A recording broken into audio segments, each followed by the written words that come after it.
today. Oh, did I? I don't have my water bottle. Hold up. Please, excusez. Hey, bitch. Hey, bitch, me? You've been gone for 2 days. Where the fuck have you been? I have been worried sick about you. Hey, bitch, as if you weren't gone from existence. If you didn't show up today, I was going to DM you. And she's like, hey, I know she's jumping around. Are you alright? Stay after? Alright. I'll be right back.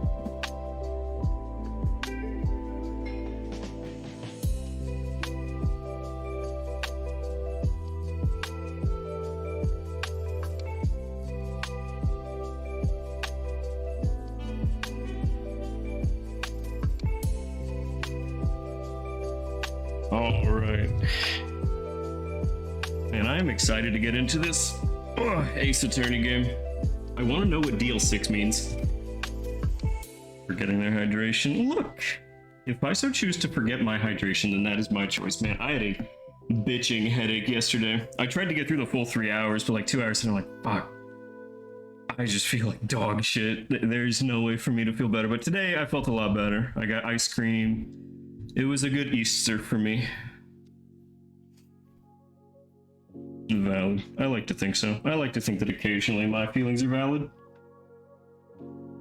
The beard is like, I may end up cutting it, but I think I may just be waiting until I get some,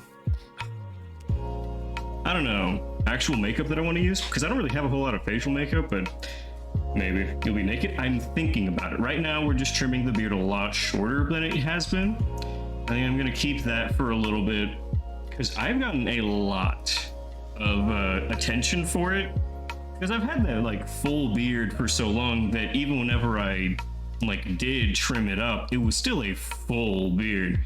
But I've been very much thinking about it. Honestly, I just don't like that my facial hair gets in my lipstick. That's really the only thing, is that like I like to be able to apply lipstick without like thinking about the hair around all of my lips. I don't know, the black lipstick didn't look as good as I wanted it to, so I'm hoping the gunmetal will give me a better actual look that I want. But the black just didn't feel as like dark and matte as I wanted it to, so I don't know. Maybe I just need to apply a little more. It just felt a little not there. More like a very dark and deep purple than a black. So maybe gunmetal will be better. Also, probably, where the fuck have you been for 2 days? I was legit like, oh man, if he does not show up today, I'm DMing him and just being like, hey, I know you haven't felt super good these last few days and I just wanted to make sure that you're okay. You haven't been around. Like, parasocial as fuck, except going the wrong way. It's like, no. You can't reach out to the stranger on the internet. With my grannies for the week? Oh, okay. That sounds fun. Oh, I'm glad you got to enjoy your granny. And we finally made it to Sunday. I'm the parasocial. We both are, okay? If you don't show up, like, often enough, I get worried. I'm like, man, I just hope he's okay. I know you're prone to accidents, alright? I'm just trying to make sure you're surviving in Mexico, okay? That's it. That's it, Copium. It's not like I really worry about you, Baba. But Fangirl has been here every day. She's been so fun. Making so many memes. I love that she hangs around, but goddamn, does she fucking poke me all the time. Lamau White Man. Man, I'm trying. I know you're trying. It's what gets me worried. I'm like, oh shit. Oh my god, improv. Okay, so I say this story only to educate. I am not calling anyone this slur. I'm merely exacerbating the story that happened yesterday. So I was at work, or I was walking to work, right? As I have done for almost a full year now. It was about June, July, whenever I started walking to work. So it's almost been a year, and I was walking to work, and I get a group of teenage boys that are like kind of like rolling past me. They didn't fully stop, but they were going quite slow. And in unison, they all shouted faggot at me, which is bad. Not gonna defend it, not a good thing. Technically, a hate crime, but I was wearing like all black pants, black shoes, and like this black hoodie that I've been wearing for months. And like, yeah, I have long hair, but I don't think I look stereotypically like a homosexual. So it's like, I want to be upset at it. But like, these fucking teens these days are just too good. Like, how did they know? I'd be more mad if like maybe I looked very fruity, or if they were more accurate, I would be more upset. But it's like, goddamn, no, they like saw through everything I had, and they're like, no, that's one of them queers. And I've just been telling everyone, because like, of course, like, I didn't enjoy it. I didn't like it at all. Nobody likes being called a slur as they're on their way to work, especially a slur that applies to them. But like, part of me is just like, goddamn, no, they nail on the head. They fucking got me. And I'd tell my boss, and they're like, oh my God, where were they? I'll fight them for you. Like, I will go to war for you. And I'm like, all right, I appreciate it, but let's roll it back a little bit, okay?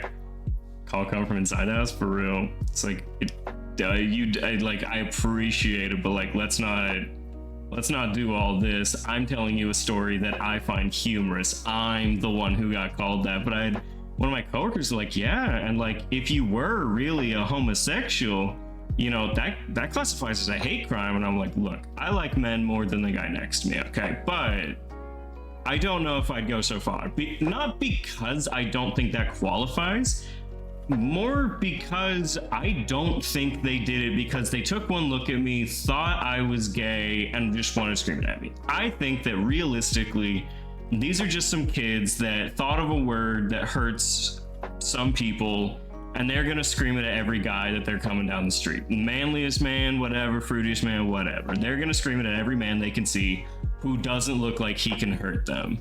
And me, I'm short and I'm just a big teddy bear, okay? So like, I don't look threatening and I don't blame them. So it's like, yeah, I'll just like attack him. So I don't think they're trying to hate crime. If it was probably classified as one, but like, I'm not. I would never press that because I don't think they really knew it. I was like, yeah, you know, fucking spot on. If they were like, lesbian, like, no, sorry guys, ain't me. Call me any mean old thing for that? No. Sure. I'll get mad at that one, but no.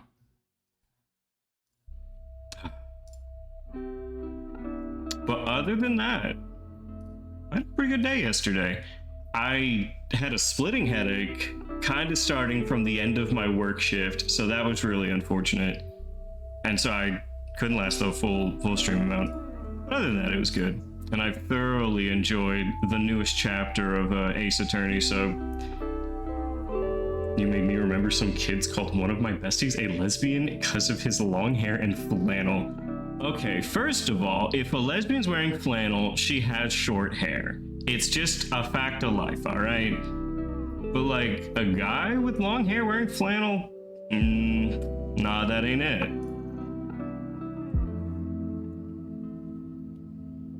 You one of them queers? That's what it was worse, yeah. Like, no, he was gay as shit, but they call him a lesbian. What are you gonna do? Kids these days don't know their rights from their lefts and their gays from their lesbians. Who's gonna teach the kids? Beyond that, I have had a thoroughly enjoyable few days. And today was Easter, and I got to, JT came over, and me, both of my roommates, and JT all watched a movie and ate gorditas, because Butter Taco, one of the roommates, absolutely loves gorditas, and I know that if I want him to be at a location for something, it's like, look, we'll make some gorditas. So of course we all enjoyed it. I helped him make some. It was all fun. We watched The Cat in the Hat, the Mike Myers live action, which is always just so weird. It's always a weird time, and like every time I watch it again, I notice something that I didn't notice the time before, and it's always like, what the fuck who is this movie for? Because Paris Hilton is in that movie. I didn't notice that in the other like 6 times I've watched it, but Paris Hilton is in the live action Cat in the Hat. Not like Prince of Egypt or something. Easter? No, that was Easter. That's as Easter as we get around here. None of us are like very religious. Paris Hilton? Yes, she is. Go back, watch the Cat in the Hat. There were 2 things that I did not know about it before that I do now know. First is that Paris Hilton is in this movie and I was not expecting it. Second is that the fish has a steering wheel in the car scene. In the car chase scene, everyone gets a steering wheel and that includes the fish, but you see it for a single 3 seconds just, and that's at most, but it's like, they gave the fish a fucking steering wheel. Very funny to me. Those are the 2 things that I noticed on this run through that I, up to this point, have not noticed about it. You know, the game seems to have a lot of like dead silence, so I'm not going to turn the lo-fi all the way off, but I will give us very, very quiet lo-fi.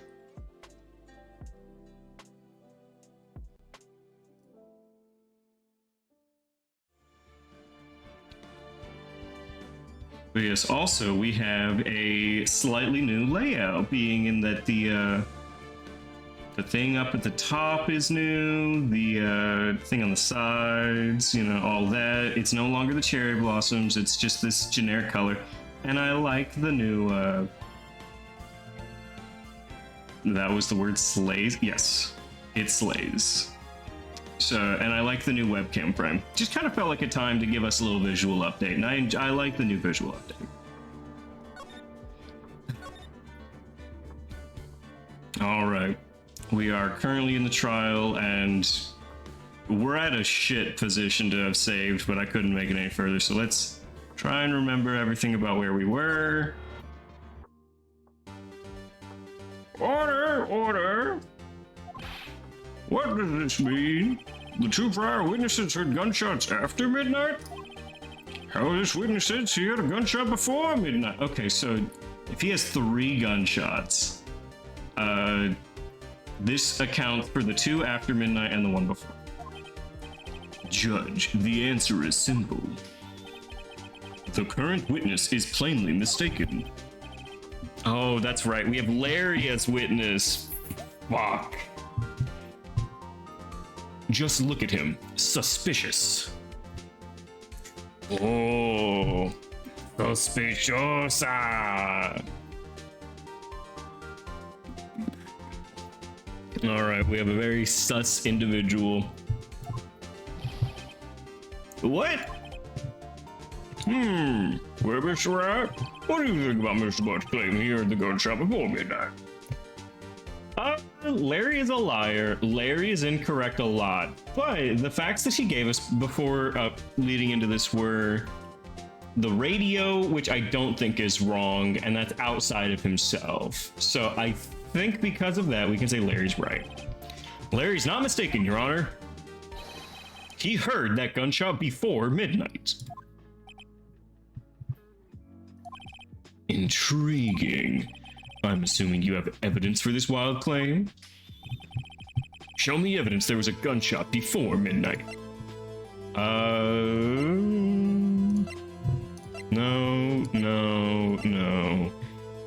There are 2 gunshots after midnight. Can I get a picture that was taken? Shows an empty lake taken automatically. 1150. Look at this photograph. Look at this photograph. This was taken by our witness yesterday, Miss Lotta Hart, with her automatic camera. The timestamp on the photo reads December 24th, 1150. Whoa! Well, there's nothing on the lake in this picture. Your Honor, the real issue here is not why nothing is shown in this photograph. It is why this photograph exists at all. What do you mean? Your Honor, this photograph was taken by an automatic camera. That camera was set to go off in response to loud noises. Ah! Correct. There was a loud noise on the lake at 11:50 p.m. That is why this photograph was taken. In other words, I love you, Judge. And that means Larry heard the gunshot. It was definitely still Christmassy. Oh, I forgot the infamous line. If it was almost Christmas, then it wasn't Christmas. What a good fucking line. Indeed, it would seem this is the case. Where does that leave us? Miss Hart testified that she heard the gunshots after midnight. Are you claiming she was mistaken? Not at all, Your Honor. It is a fact that the camera also triggered at 15 minutes after midnight. Your Honor, that night there were 2 sets of gunshots with a 25-minute pause between them. Why would this be? Don't be fooled, Judge. That camera was set to respond to loud noises. Yes? Not gunshots. There's no proof the loud noise at 11:50 was a gunshot. Why, the witness could have sneezed, triggering the camera. Actually, Maya sneezed and it didn't trigger it. Yay, my nose was clear that night, man, clear. Mr. Wright, there's no turning back now. Can you prove that loud noise was indeed a gunshot? Please show the court evidence if you have any.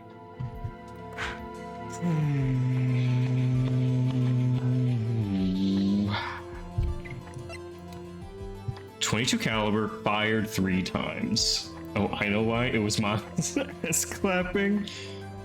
Oh god, no, it was that fucking Miles was doing the gif of Robbie Righteous. I put the new parties on the... Oh, howdy y'all, fangirl, hello! This is my evidence. The murder weapon? Something about this pistol was bothering me, Your Honor. Both of the witnesses who testified yesterday heard 2 gunshots. However, the murder weapon was fired 3 times. When, then, was the last shot fired? Only now have I realized the truth. That 3rd shot was the shot Larry heard just before midnight. How are you doing, fangirl? Whatever. That would make sense of the evidence we've seen so far. However, this leaves me wondering exactly what did happen that night on the lake. Exactly. If this is true, there were 2 sets of gunshots separated by 25 minutes. One at 11:50, another at 15 minutes after midnight. Why, I ask you? Why? Oh, I better think of something quick. Wait a second. Gunshots separated by 25 minutes? What's wrong with me? I have it. Huh? Remember the case with the Steel Samurai? Yeah, of course I have. How is that relevant? The murderer in this case had the same idea as the murderer in that case. What do you mean? Maya? Yes! If we don't figure this out now, we'll never overturn Edward's guilty verdict. I've got a hunch, and I'm going to run with it. Right. I mean, is this safe? Safe? We've already gotten a guilty verdict. We have nothing to lose. You just watch and let me know if I say anything that sounds fishy, okay? Right, Nick? Your Honor? Yes, Mr. Wright? Testimony just now has cleared up this entire case. I don't think I know what's happening. What do you mean, Mr. Wright? So you finally realize the truth. There can be no other murderer here than Miles Edgeworth himself. Wrong, Von Karma. A man was shot that night, but it wasn't Edgeworth who did the shooting. Listen, rookie. Take a deep breath and consider the facts. At the time of the murder, 1 boat was on that lake. This was shown by the witness's photograph. The defendant Edgeworth and the victim Robert Hammond were on that boat.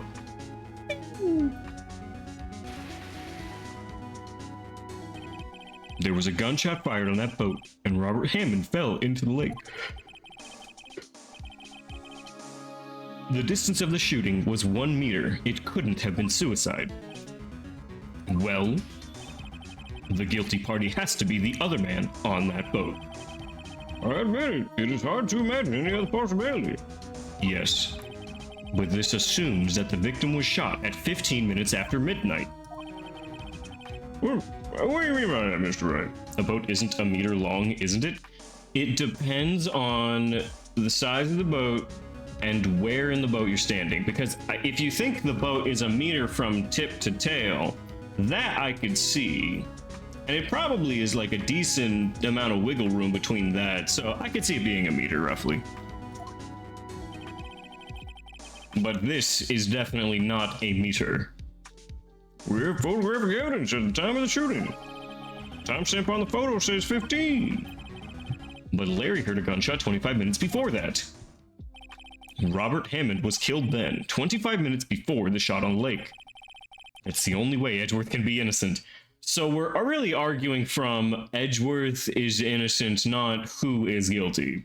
It's like 2 feet visually. That's maybe 2 feet. Mr. Wright, are you quite mad? We're lying. We're just stretching the truth. Explain who the 2 men on the boat are. It's definitely Hammond. So we can't say it's Edgeworth. And I do believe Hammond is the... is it? So Edgeworth was definitely on this boat. He's for sure on the boat. But Hammond was already dead. So I'm going to say Edgeworth and the murderer. Of course, it was Edgeworth and the murderer. After the murderer killed Robert Hammond at 11:50, he assumed the guise of Mr. Hammond and met Edgeworth. Why is Edgeworth not taking the stand in any of this? What? Are you serious? Yes, Edgeworth won't tell us why he went to the lake that night. You actually got it? Look, I logicked myself into it. However, I have a hunch. That night, Robert Hammond called Edgeworth to the lake. Now, Edgeworth didn't know Robert Hammond's face that well. That's why he didn't suspect anything when the murderer took Robert Hammond's place. I'm not sure what to make of all this. Ludicrous. Didn't he lose his memory of it? I don't remember him losing his memory. Maybe he did. Miss Wright, tell us the name of the murderer then. The murderer's name? Right. It's not it's not Miles Edgeworth, and it's not Lotta Hart. We just used her as a patsy, just to get us an extra day. So, saying I don't know is not a good answer, but it is the honest truth. Actually, I don't know the murderer's name. You don't know? Again, you waste my time. I don't know because he never told us. I don't know how we're doing. I meant to message you back, but I had very little time after Easter. I'm doing much better today, Panda. Thank you. Oh, before we move on and I keep reading, I told Panda that, like, yeah, no, I'm not feeling well. After he asked me, like, hey, are you okay? Seconds after I updated my Discord bio thing to I'm dying, surrounded by pills, he's like, hey, are you okay? I'm like, holy shit, you are very observant. But yes, he is a very good friend that wanted to make sure that I felt better, which I will say I did. Also, the Blizzard Rizzler story is really good, and I should probably, one of us should post that on our TikToks or something, Panda. We'll do it one of these days. The murderer is the caretaker of the boat shop, that old man. What? At 11:50, he was the one who killed Robert Hammond. Caretaker of the boat shop? Why did he do this? There weren't any boats on the lake then. Why would he have to go all the way out on the lake just to shoot someone? May I suggest the real scene of the crime was not on a boat? Where did the murder take place?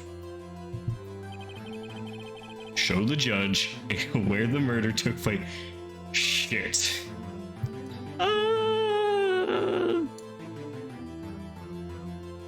Over here? Around Around here, maybe? Maybe, Mr. Wright. And does this maybe include the reason why the killer chose this spot? Yeah, well, maybe because there is no good reason the murderer thought we'd never expected. Maybe we should try again. He wasn't even surprised.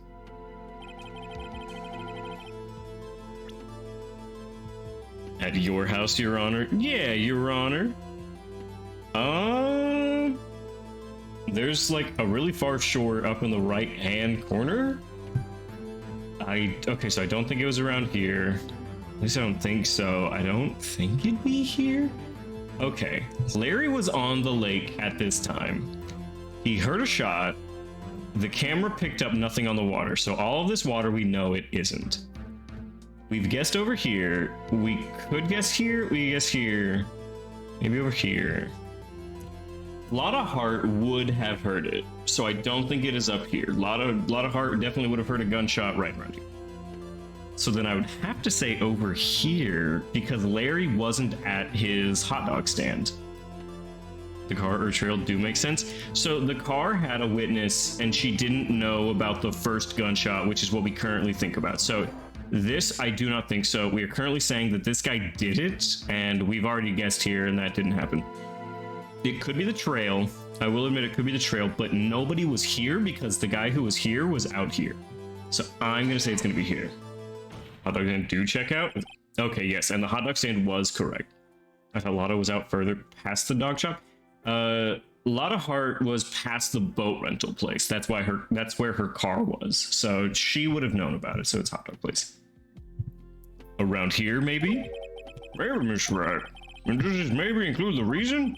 Yes, well, maybe because there is no good reason? Fuck. Maybe you should try again. Okay, so it wasn't the hot dog stand. Shall the judge where the murder really took place? It could be the trail. Okay, I think this is it. Around here, maybe. Fuck. Because we'd never expect it, maybe you should try again. Okay, so it's not the trail, it's not the boat rental, it's not here. There is a beach that's way up here. The shop, yeah? It's not the shop, we already guessed there. Around here, maybe. There's no good reason. So if it's not this, I still don't think it's on the lake. So if this is the case, is it on the boats? I am not sure it's on the boat. I want to guess here. Around here, maybe. I don't know. We'll try the boats. Okay, hold on. So we've guessed just about everywhere. Around here, maybe. Fuck. Maybe you should try again? There's like no chance it was on the water because we have a photo saying it wasn't the water.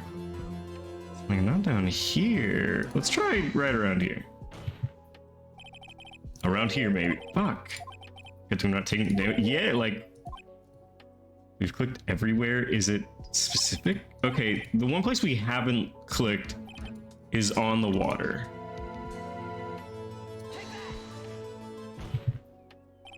Around here, maybe. Shit! Guiding time, or do we still puck around? Well, hold on. So, where the murder really took place. So, what do we believe? We believe that the murder took place with the boat rental caretaker. And there was no one on the water when the murder took place. So it shouldn't be the water, and it should be the boat rental man. That's where we're currently at. So we know it's not the boats. We know it's not right over here. We know it is not here. We know it isn't here. Keep in mind, it was around the camera's sound range. Wait, yeah. I mean, Lotta Hart would have been here. It was here. Wait, Lotta Hart was there. Where Miss Hart was the photographer was camping? Yes. Why would the caretaker of the boat shop go there to kill someone? It was probably an honest mistake. The caretaker made a mistake? No, I did. Maybe you would like to show us again. Show the... What? You already clicked to the entrance? Yeah, we clicked the entrance. But that one was different, which is weird.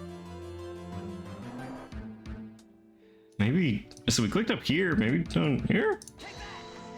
The samurai dogs? We did do the samurai dogs, we'll try it again. We should try again. Thank you, fangirl, I do appreciate it. Let's try a little to the left of the samurai dogs. Around here, maybe.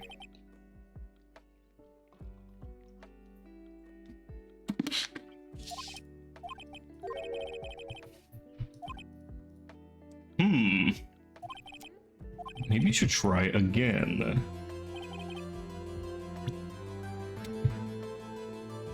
I mean, there's like this piece of land. Around here, maybe? No? Okay, you know, I haven't tried the woods yet. Let's give it a go, like, right around here. Around here, maybe. Fuck! Okay. I've went through every logical line.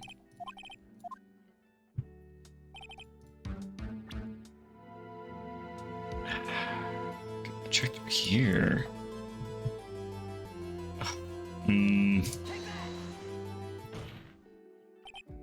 It was here, where Miss Hart was photographing. Why was the caretaker? It's probably an honest mistake. No, I did. Like, just show us again. Maybe I just clicked near the hot dog stand and I didn't actually click the hot dog stand. Around here, maybe? Okay, let's try actually clicking on the boat rental shop.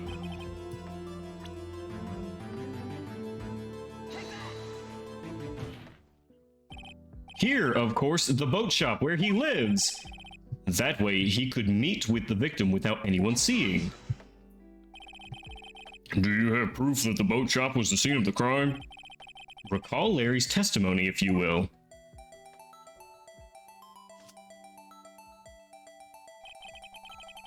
Didn't I click that? To be fair to the game, I clicked right around this little boil, this little acne scar to the left of the boat rental shop, not the boat rental shop itself. And I was cooking, did cook, and I will always be cooking. That night, he was out on the lake in a boat searching for something. He finds it and returns the boat. Then, just as he's starting to head for home, he hears a gunshot. He heard a gunshot, Your Honor, even though he was wearing headphones at the time. In other words, the gunshot was very, very close by. And where would that be if he had just returned a boat? Could have sworn it had something to do with the boats. Well, it did because Larry was using the boats, but I don't know. See, but like it occurred where I clicked. It didn't. Ugh. And where would that be if you just returned a boat? The boat shop. I fucking got it right the first time, and they called me wrong. That's where Larry was, adjacent to the murder. What happened that night on Gold Lake? Please tell the court from the beginning. Yes, Your Honor. Fuck, I was always bad at doing the recaps. Nick, are you sure about this? Not really. But I think if I start at the very beginning, and I take it slow, I might just be able to figure this out. That night, the caretaker of the boat shop called Robert Hammond to his shop. Oh. This was around 11:50. That was when the gunshot that Larry heard was fired. After that, the caretaker put on Robert Hammond's coat. He became Robert Hammond. And that's where Larry was, adjacent to the murder. Then he got in the boat with Edgeworth and went out into the middle of the lake. Okay, then who fired the pistol on the boat, Mr. Wright? The boat shop caretaker. If it was Edgeworth, then it would make no sense. Of course it was the murderer who shot the pistol. He shot twice. Both missed Edgeworth on purpose. Wait a minute. Yes, I think it's 2 capital Y's, Panda. Yes? Why would he shoot twice if he didn't mean to hit anyone? Details. Know this, Mr. Wright. The moment you run out of explanations is the moment you lose. Tell us why the murderer had to fire twice. To create a witness. I believe he shot twice to create a witness, Your Honor. Red witness? The murderer lifts his pistol and fires one shot. It ensures that anyone who heard the shot will look at the lake. Indeed, Miss Hart did exactly that after hearing the first gunshot. Next, the murderer waits a bit and he fires again. See, now this is why I know that, like, no American could ever have created this storyline. Because if you just hear a gunshot, it's just like, it's just somebody shooting off their gun on the lake. It's like an American would never be able to, like, think their way through this line. Then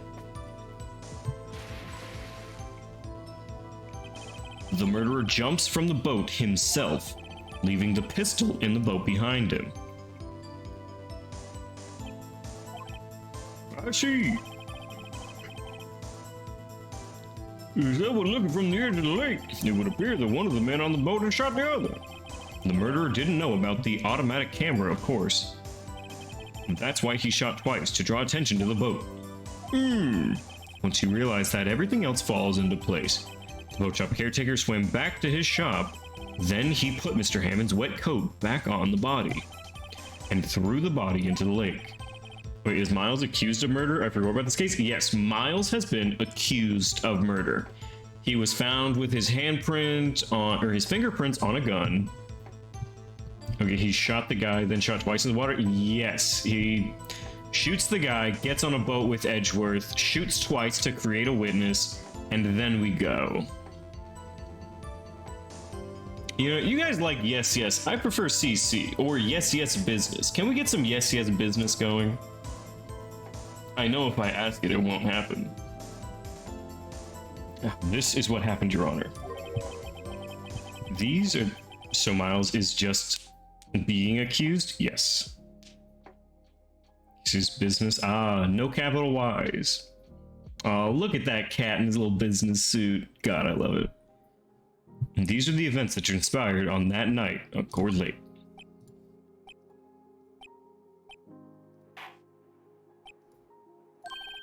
Bailiff, bring out the witness from before. I'll never know what you prefer to Yes Yes, the ad got me. Yes Yes Business. Lowercase yes, lowercase yes, capital business. Alright, so now we get the old man back on the stand. Very well, while we're waiting for the caretaker, I would like to ask the defendant, Miles Edgeworth, a few questions. Mr. Edgeworth, please take a stand. I like CC more. CC is really good. I think CC is my favorite. Yes Yes Business. Which is him like eating. Hold on, okay, I have to look at Oh, it's just Any wee, I don't think so, but just 3 M's, it's just him eating. Eating popcorn. Oh, so good. Mr. Edgeworth, you heard what the defense has said? Nope, I'm in TurboTax hell. Aw, rip. But she has to pay taxes. Wee. Fuck no, you think I'm gonna get some French emotes in here? Absolutely not. Yes. Well, I'd go to the lake that night. What Wright has said was mostly correct. Astonishingly so, actually. Yes. Several days ago, I received a letter. The letter was signed Robert Hammond. He asked me to come to the boat shop by the lake at midnight on Christmas Eve. He said he had something very important to discuss with me. Something important? I'm sorry, I can't say what it was. Your Honor, sir. Bailiff, we're conducting a trial here. I ask you to remain quiet. The witness has disappeared. He isn't at the boat shop either. What? What should I do? Depart quickly. We cannot allow him to get away. Gasp. He's running. He's running from the law. Mr. Von Carver, your witness has disappeared. A search warrant has already been issued. Goes without saying, I cannot declare a verdict under these circumstances. I will extend the trial until tomorrow, the final day allowed. I request the police department utilize all its forces to fire the witness. Am I understood? One more thing. Who is that motel caretaker? I think his identity has become very important to this trial. There's disintegrated before saying he's going to Brazil. I want him. I want to know who he is. We can do this the easy way, or we can do this the hard way. Very well, the hard way. Court is adjourned.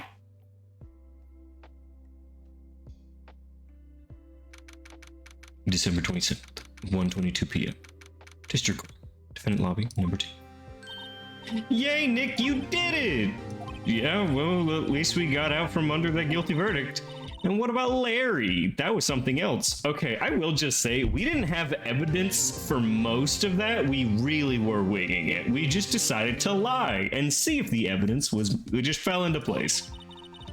Even Von Karma didn't know what to do with his testimony. Larry really helped us out. Sure, once I sifted through his unique testimony. Lying gets you everywhere. Look, if the Danganronpa games have taught me anything, lying has its place in court.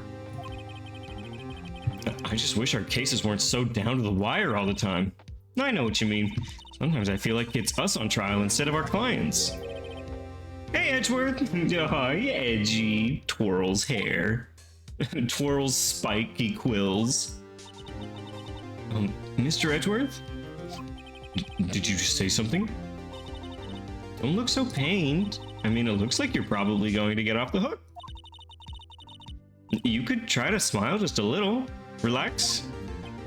I'm sorry, but I fear it's not over for me yet.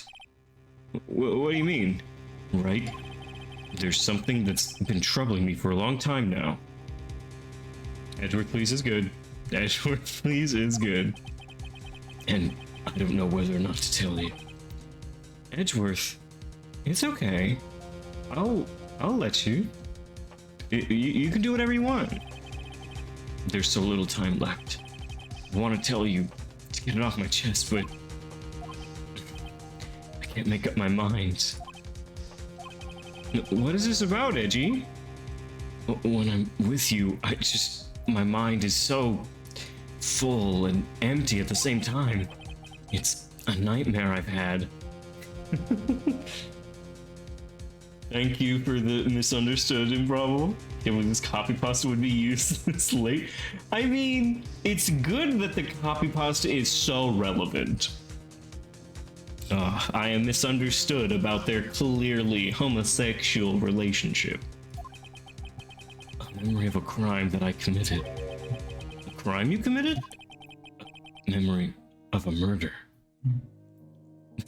A nightmare where I'm not kissing you.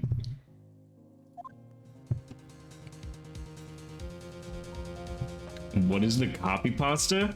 Okay, so there was a day that we were talking about, we were in Danganronpa and Ace Attorney came up and we were talking about it and the Witch Queen gives this wall of text.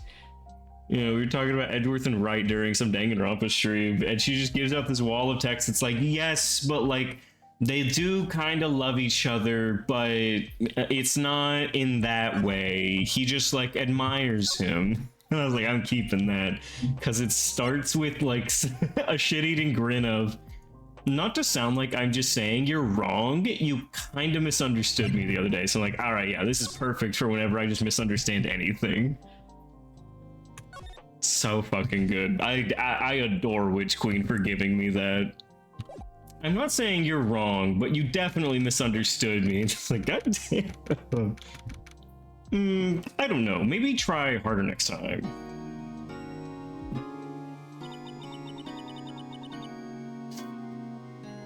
Oh, you gaslighting yourself, Panda? I'm glad. What was Mr. Edgeworth talking about?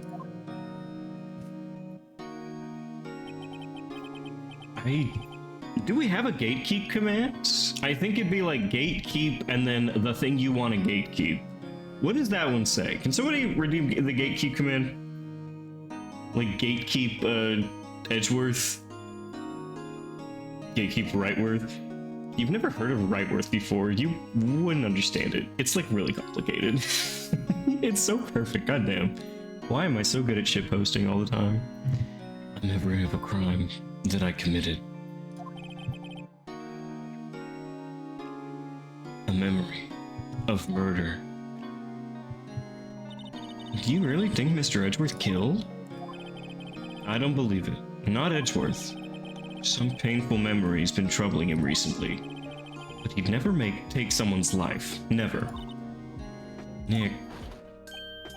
Yo, how's everyone doing?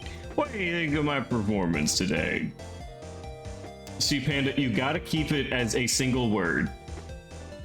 I'll look up the artwork that's literally just yaoi doujinshi posters. Why?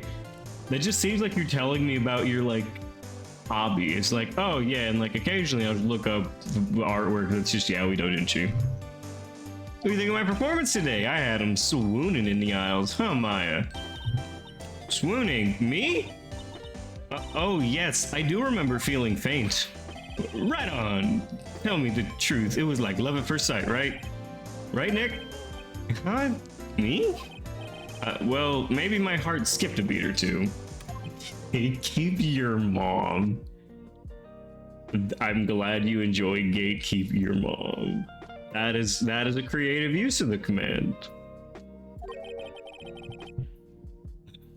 I think you can do better than that. Come on, I saved Edgeworth in there, dude. Edgy? You guys should be bowing before me, yeah? Bowing before your hero.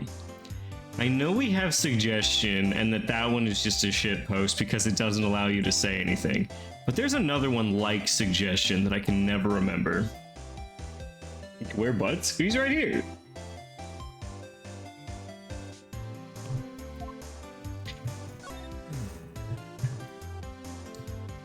Gay ass. All one word. I will allow gay ass. Today's trial. Larry, you really helped out in the trial today. You did! If you weren't there, Larry, I'm sure Mr. Edgeworth would have been found guilty. Where did I ask for your opinion, bud? He has his little vagina. Aww.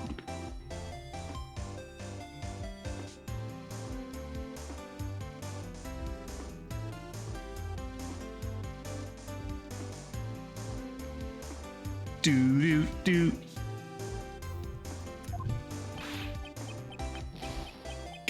I am surprised I have Gage. But seriously, Nick, that boat shop caretaker guy is pretty suspicious, but Edgy ain't off the hook yet. Way to spoil the mood, Larry. Hey, I'm just a guy sitting in the audience, you know. But from where I was sitting, Edgy seemed pretty edgy. I mean, can you really know he's telling the truth about that night? Oh, fuck, also, before I forget, I got a new microwave today. I didn't get it installed, but damn it, did I get a new one, and it was $300 for a new microwave. Like, holy shit, that is so much money. You just, let's go. Yeah, it's fucking expensive, but because I don't own the house and I'm replacing a piece of it, I will get the price of that knocked off of this month's rent, but Jesus fuck, it was $2.90.11. Yeah. I don't know, but what I do know is I'm gonna believe in you two until the end.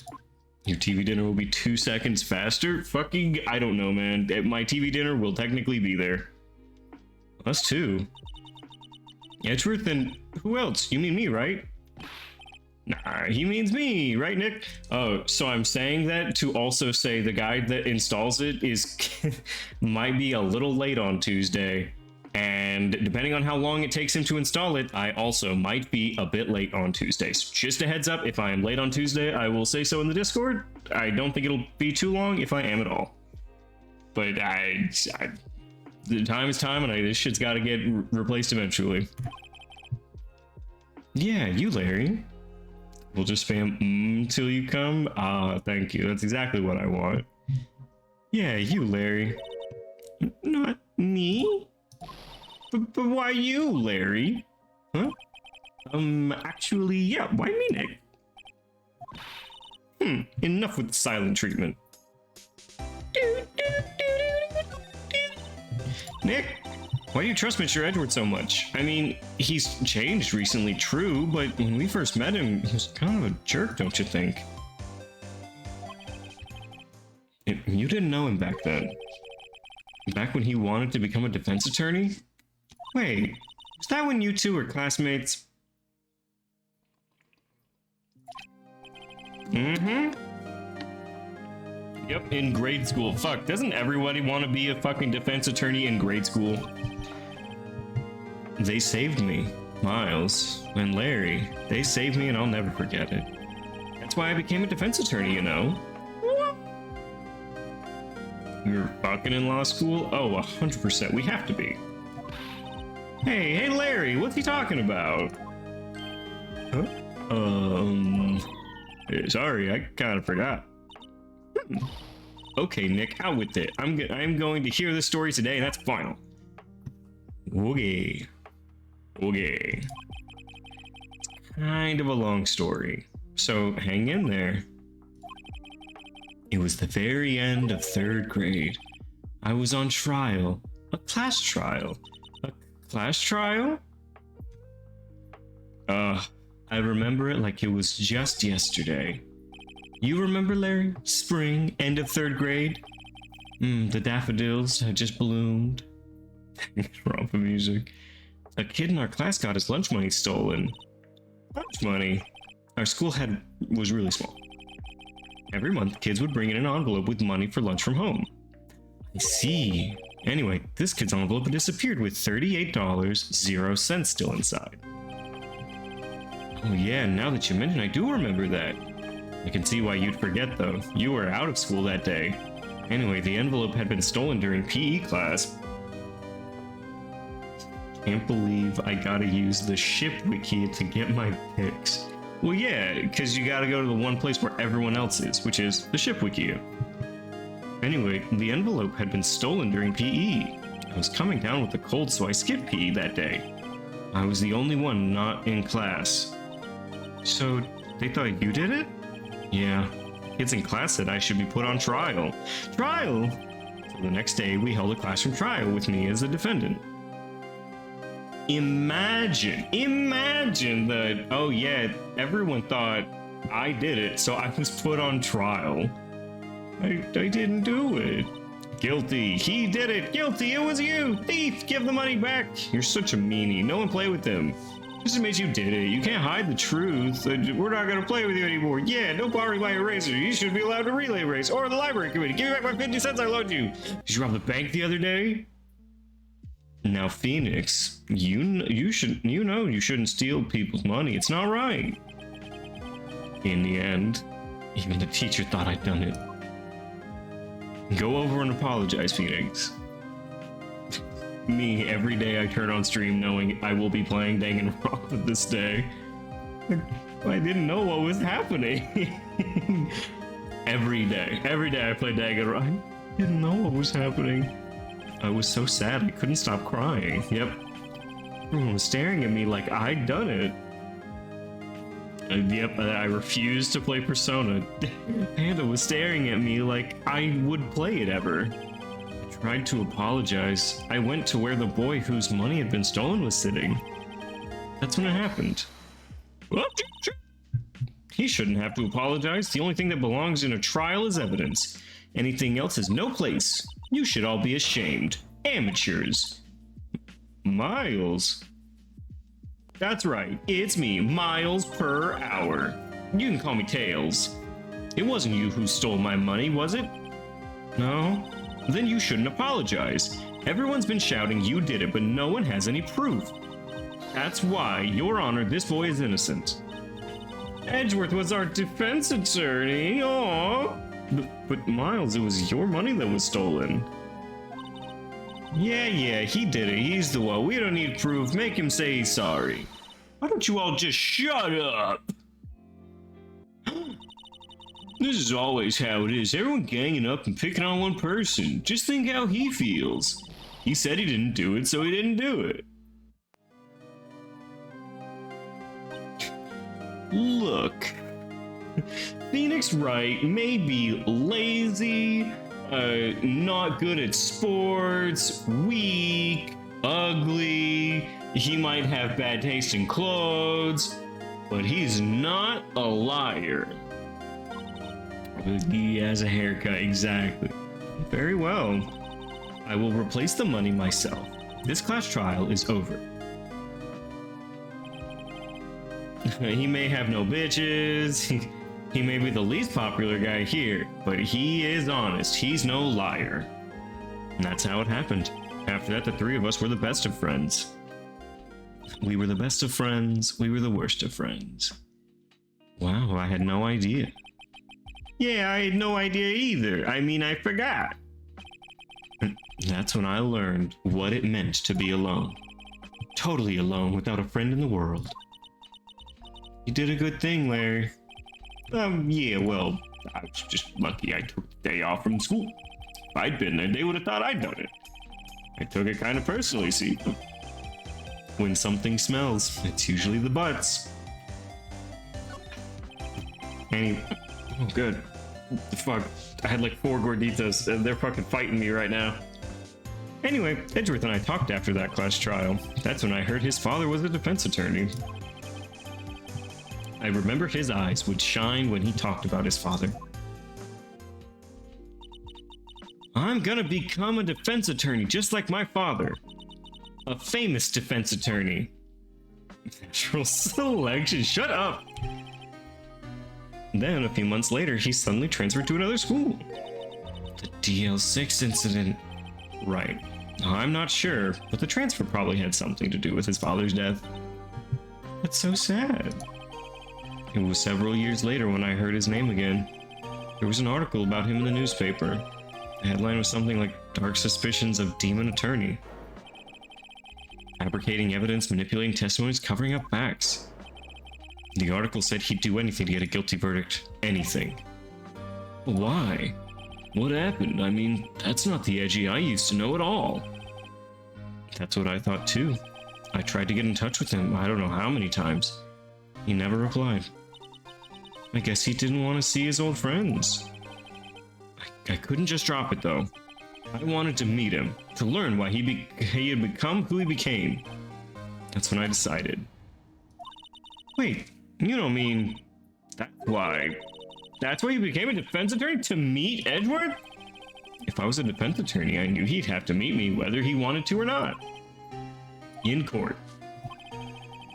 Edgeworth believed in me and I believed in him.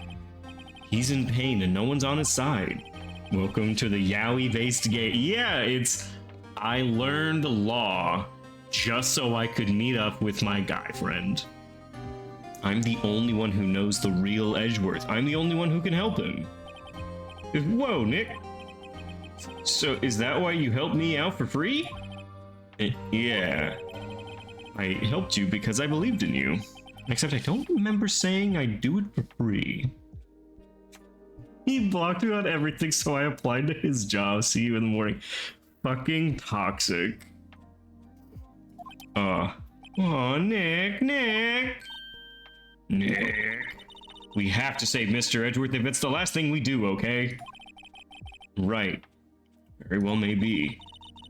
First, there's that rental boat shop caretaker. We need to find out who or what he... What is the or what? Like, who or what he is. A boat rental shop owner and a murderer. We know what he is. A demon, perhaps. I guess I can clean out some of this evidence I no longer need. Okay, let's go. Okay, what all do I have left? Okay, just some general happens. Some normal goings on. Yes, let's see. We have the autopsy report. And the DL6 case file poly. We have the incident photo. Ace Attorney, but I will not click Ace Attorney spoilers because I know it's just gonna be some dumb shit like they have gay sex.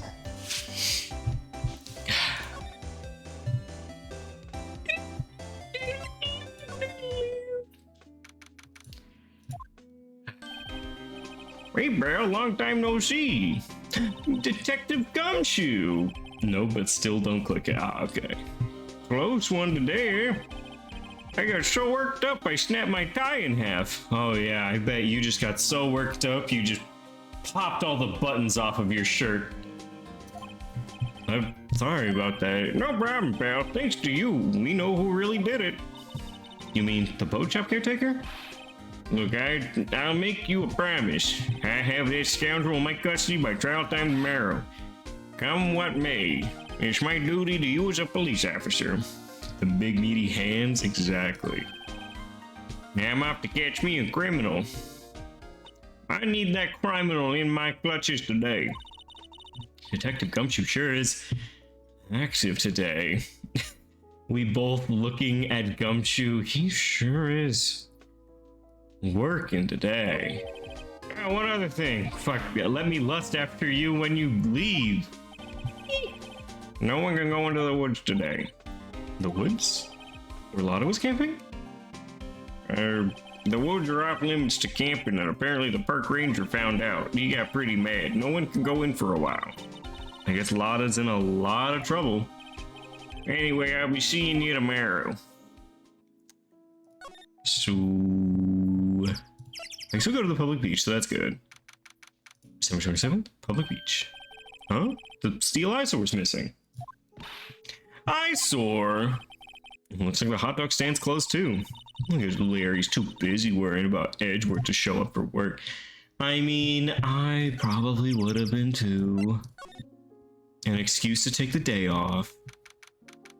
Alright, boat rental shop.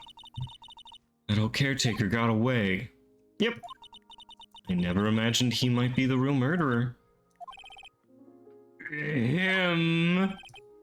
I know that clearing of the throat anywhere. Alright, who clears their throat like that? Is it Larry? I don't know about that. Edgeworth maybe? Grossberg. Hello! What might you be doing here? For a walk? I mean, when your movie's being canceled, you don't post on your gimmick now, do you? True. These days of my youth, like the scent of fresh lemon, you see. Mr. Grossberg, this is no time for idle reminiscing. Mr. Edgeworth trial ends tomorrow. It's true, yes, but from what I saw to this trial, Edgeworth should be fine, right? Well, I'm not so sure about that. Well, what do you mean by that? Well, I'm not sure. If you find anything out, come by my office at once. I may be able to offer you some assistance. Thanks. Bye. What do you think Mr. Grossberg was doing here anyway? Who knows? Boat rental shop? Doesn't look like anyone's around. Caretaker must have run for the hills, huh? It looks like it. He didn't seem like a bad person. Yeah, oftentimes, murderers are just here. Forgot about him? How could you forget about Grossberg? There are some boats floating at the dock. The murder took place in a boat from this dock. Apparently the police took away the actual... Okay, but it didn't, and we know that it didn't now. There's a forest beyond the bushes. The forest, there's someone in there. You're right, there's a few policemen in there. Must be looking for the caretaker. Unlock. Sounds like a load of barnacles. Alright. Caretaker shack. Polly. He left his bird. Nobody's home. What? Hey, it's Polly. I wonder where your owner's gone, Polly. Hello. Can't believe he'd run off and leave his poor parrot to fend for herself. Hello.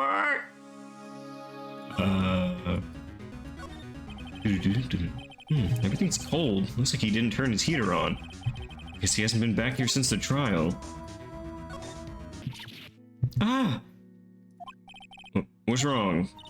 Oh, never mind. What? Tell me. Just when I saw the TV, I remembered. They're showing a Pink Princess special this week. Maya, I know it's hard. I know you have ADHD. I need you to focus, please. Oh.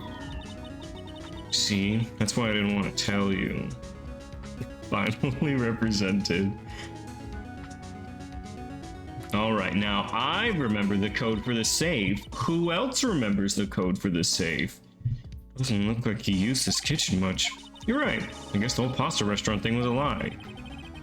You thought he was telling the truth? 2625. I left for a sec. What'd you get distracted by? There's gonna be a pink princess thing going on TV. That reminds me, Nick. Holly here knows the number to the safe, right? Yeah, that's right. Holly, what's the number to the safe? All right. We have 2625. Any other guesses? Any other guesses? What's the number to the safe? I'll give you all a minute to ring it in. Give me a little drink of water while you'll guess. 11456. Okay.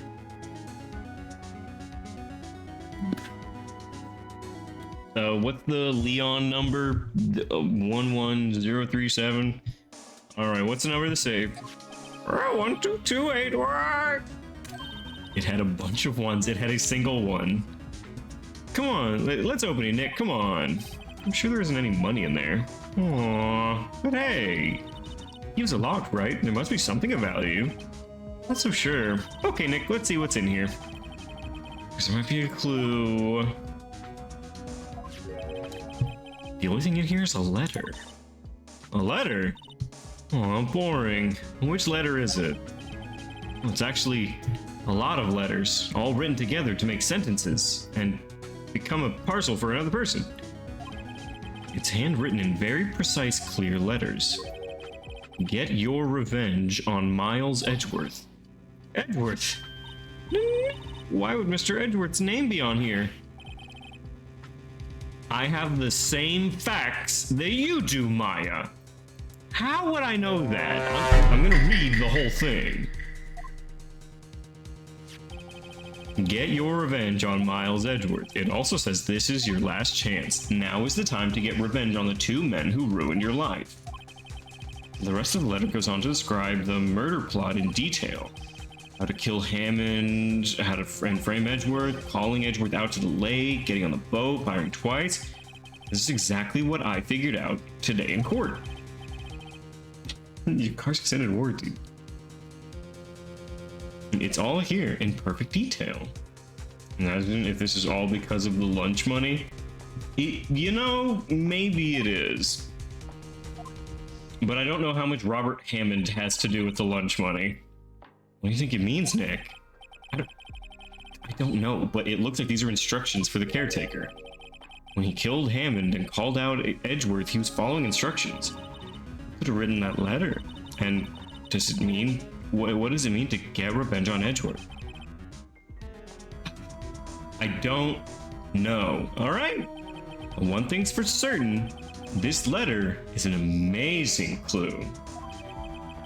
All right. This note details the murder and setup. So the old man is in fact still, there's something left in the safe. I wonder why the caretaker didn't take the letter with him. He left in a hurry. I don't think he came back here. So, I don't know. He just left everything here with a parrot that's willing to just like say the combination to his safe. So obviously, he's the one that did the murdering, right? Like, there's no debating. Like, he's the one that murders. But why not? Like, you kind of need to know who wrote the letter too, right? That's a pretty big deal. Fish? Say, Nick. Don't people usually put pictures of fish up on the walls to boast about them? I guess so. You mean pictures of fish they caught? Right, but don't all the fish on the wall here look puny? Well, you know what they say. You should have seen the one that got away. Except the one that got away from us was the caretaker, and we did see him. And Gordy. And Gordy. I feel like we're having two different conversations here. Alright. We have gotten what we need to have gotten from here. And here?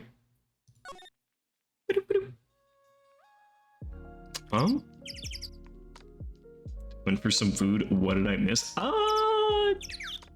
We know that the game, that The caretaker was written a letter to describe exactly how to murder Hammond and frame Edgeworth. We'll do a little examining here. Do a little trolling. Larry's today off. Happy about saving Mr. Edgeworth. We owe him big. I don't think that there's going to be much that I need from here. So not much? No, definitely not very much. Alright, let's go to the entrance. Looks like hip-hop bears plus birds. Exactly. See, this is why I decided to keep the beats going. Because I know that this game gets quiet sometimes.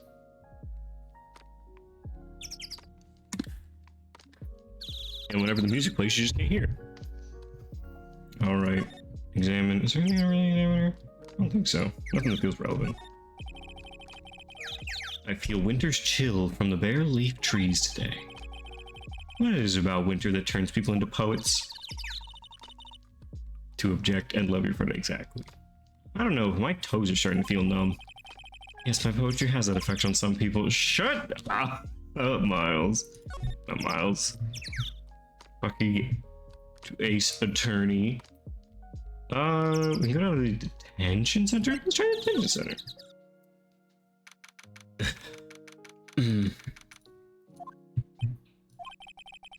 You look as grim as always. Mr. Edgeworth, I heard the story about the class trial. Class trial? What do you mean? You don't remember?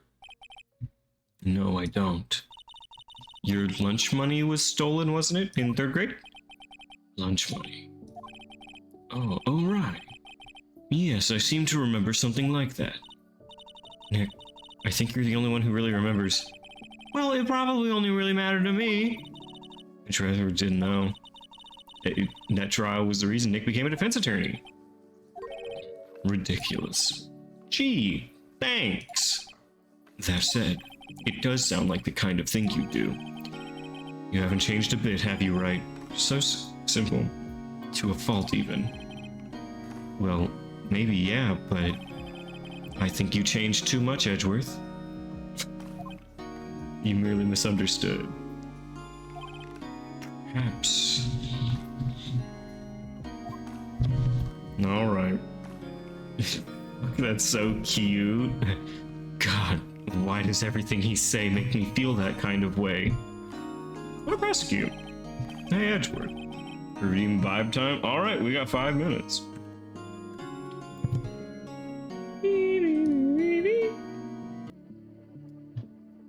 Alright, 5 minutes.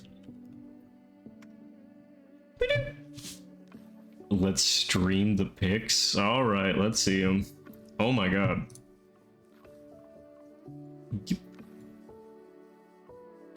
Now we get the gay shit.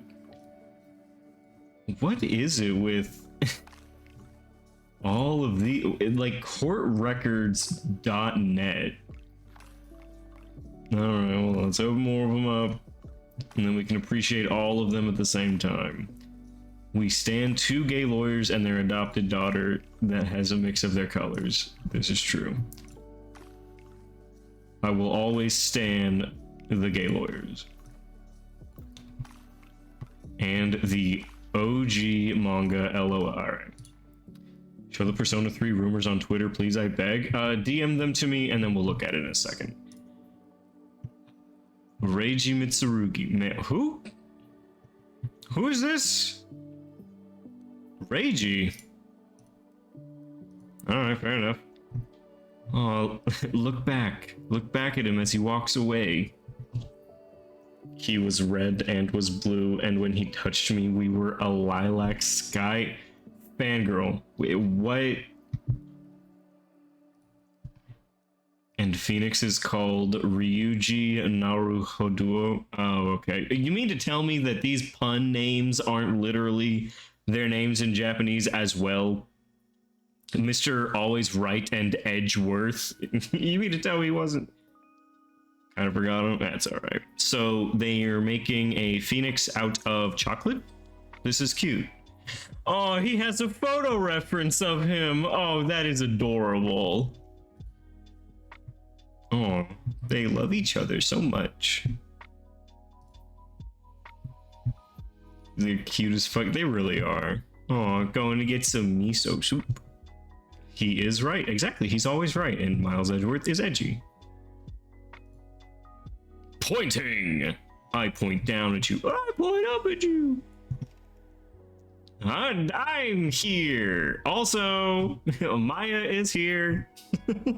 This is the like, hey, look, there I am. I'm in the commercial as she's getting cut off. This is great. So small and very tiny. Oh, so much paperwork. Small baby child. He's so aloof, but you know that he's watching him with love. Reminds me of the Yu-Gi-Oh point? Yeah. Melon! He is so strong. What the fuck is this? This is... Is that a Steel Samurai shoe? Flip-flop? Nice. A Steel Samurai little floaty. And then the OG manga panel. It's cold. Sure is, sir. For some reason, whenever I'm tired, I'm reminded of you. He sees him in the stars! My fucking god. Literally. Alright, and then Persona 3 rumors. Let's look at them. That Persona 3 remake was shown alongside a visually better looking Sonic Frontiers and Jet Set Radio 3. Skyraider in G7 unintentionally found out about It's So Fucking Over. I watched the moon, let it run my mood, can't stop thinking of you all. I wish this was fake, but so much lines up. The poll requesting which Persona game fans want to be remade, brand new Frontiers footage we've never seen, the JSR leak back in 2022. I truly lost. Jet Set Radio. Yeah! Alright, we get a new Jet Set Radio, or Jet Set Radio 3, and a lot of new visuals. I can't scroll down. It's fucking Persona. You degenerates couldn't be handled with anything. Yeah! Yeah! Yeah! That is it. Well, thank you for for showing us off. Also, Carrie, that's all I wanted, and your want has been accepted. I've been listening to Gary's song a lot recently. I am not gonna front it. I have been listening to it quite a bit.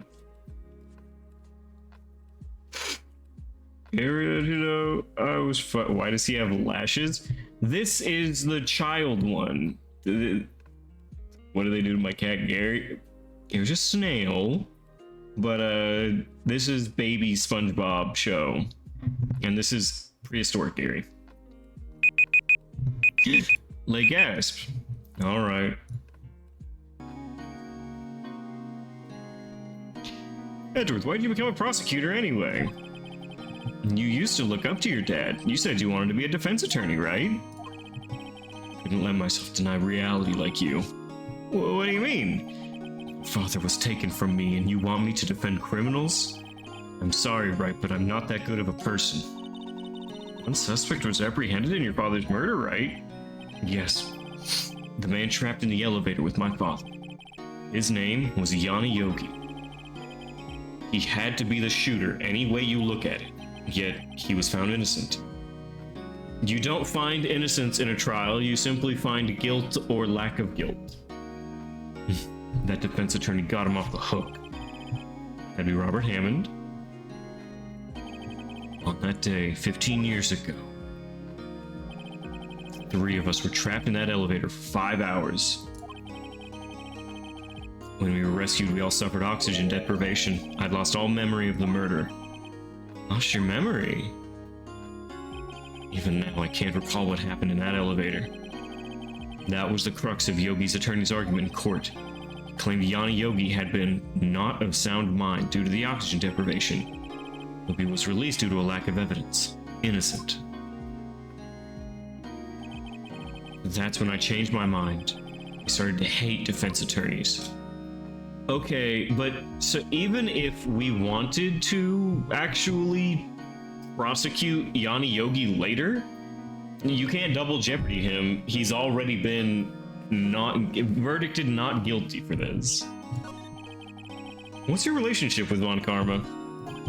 He's my teacher and a man who deserves respect. I learned everything I know of courtroom techniques from him. So he's like my sister was to you, Nick? He is a perfectionist in all things. In court, in his personal life, he is obsessed with doing everything perfectly. Perfectly, huh? In all cases, he has taken on none were left unsolved, and not one suspect was declared innocent, ever. But that's... I know. It's possible some of the suspects were indeed innocent. However, it is impossible for us to accurately determine that in every case.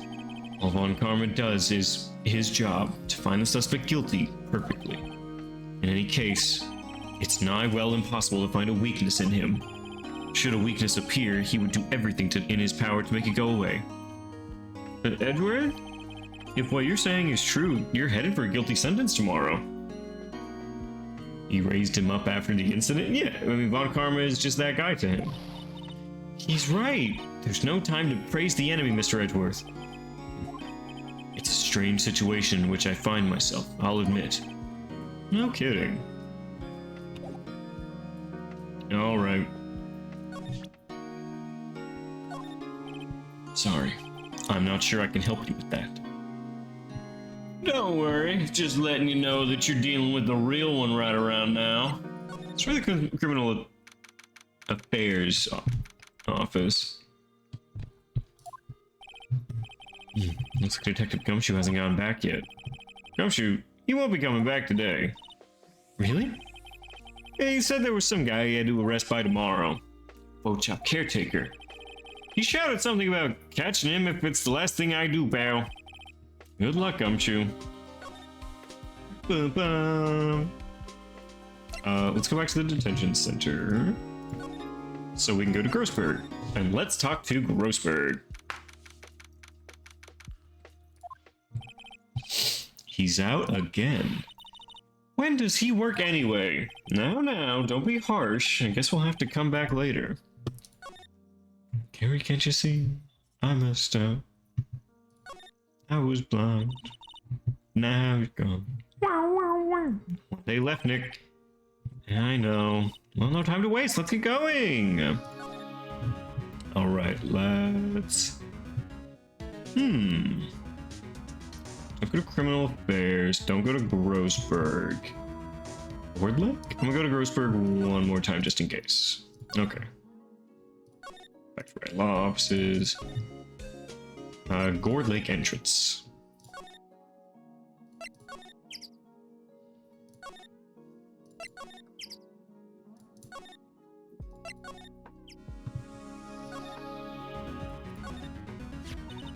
Maybe I should take care of Polly, Nick. We probably shouldn't just kidnap her. The police know about her anyway. Sure, they'll do something. Okay. Alright, Polly. He says I can't take you. Now the bird's gonna hate me. Look at Baka. Now this bird's gonna think I'm a shitty man. Public beach. Examine. No one's gonna sit here on a cool day like today. Unless they were eating a samurai dog. How would that change the temperature? You seem troubled, Nick. No? What? This lake sure likes to cause problems, doesn't it? I mean, everything that happened here turned out to be a lie. Gordy was a lie, the charges against Edward were all lies. I mean, I guess you're right. I mean, I'm glad the charges were all lies, but still.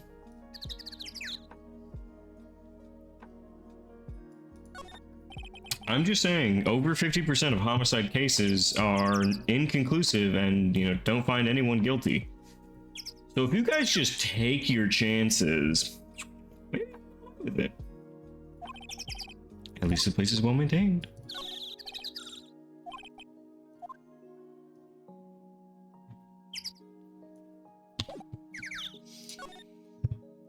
Back to the entrance. Signs of the natural park. Place is full of families picnicking for the weekend, but no waterfall.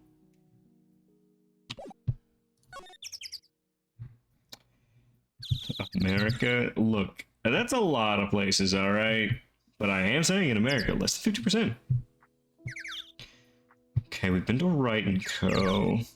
see what she has to say about this. What to do? You would know best, Nick. Just do what you do. That should work. Any good idea? It's all related to DL6. We better find out as much as we can about that murder report tomorrow. Something back then has a hold on Edgeworth and won't let go. See if we can go back to the detention center and talk to Edgeworth.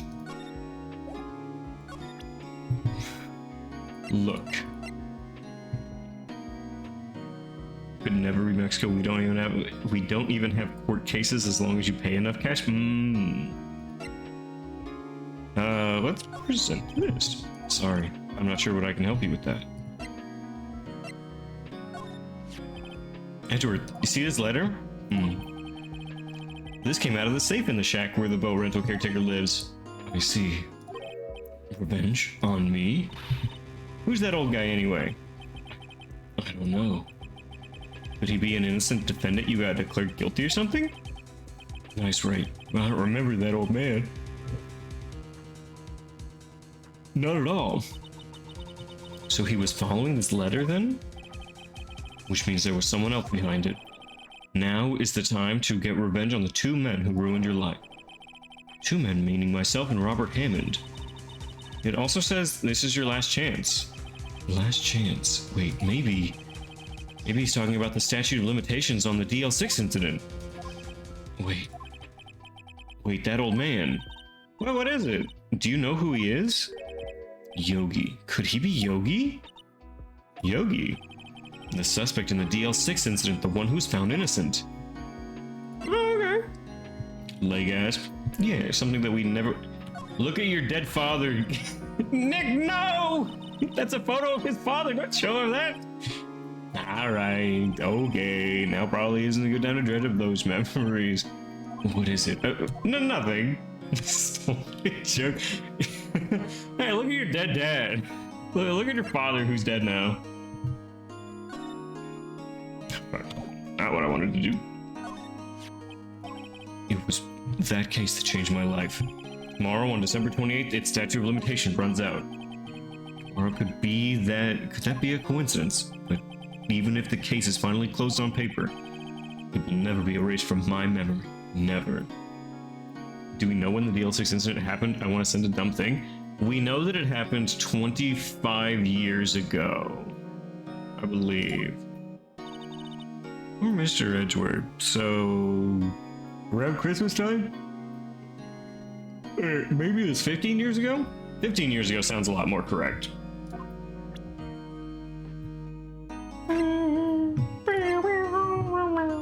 That works. All right.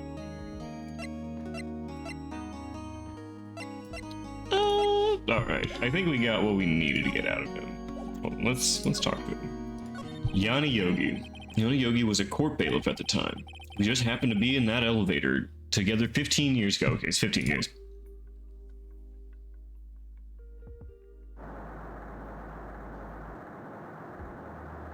Oh, God, I'm remembering the earthquake. The quake was incredibly strong. And before I knew it, everything was dark. We were there for so long it felt like forever. The air thinned and the darkness closed in on us in that little box. We became unsettled. Quiet, I said quiet. You're not making this any easier. Hold it down. Get out. Don't shout. You just use up more oxygen.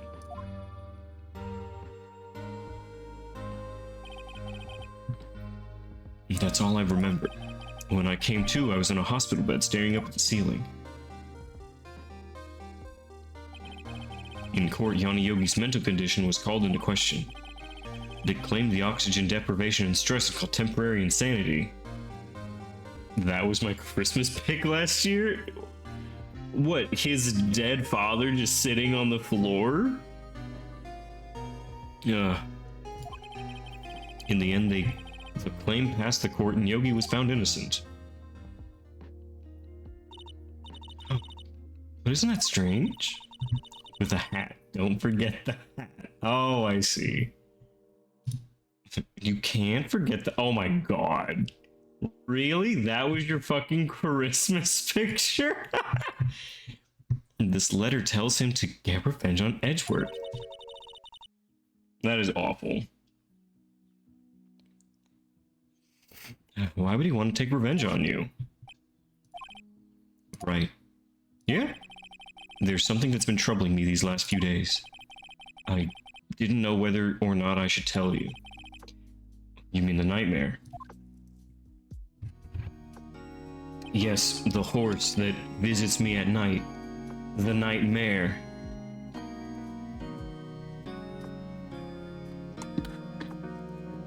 Oh yes, the nightmare.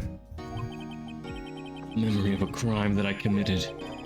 Crime you committed? A memory of a murder. Was it Edgeworth? I think the time has come to tell all. Alright, tell me about it. For the last 15 years, I've had the same dream almost every night. I wake up in a fearful sweat every time. But if I were behind you, caressing your tummy tum with my left and giving you a nice pillow with my right bicep, you'd sleep so sound and you'd know that you're secure and safe because I would be there. What kind of dream? It's a dream about my father's killing in the dark. Help! I can breathe. How did you know like 7 fics? Look, I'm a hopeless romantic at heart, alright? Quiet, I said quiet. You're not making this any easier. That's a less fun dream? Well, he called it a nightmare. Thank you, fangirl, also.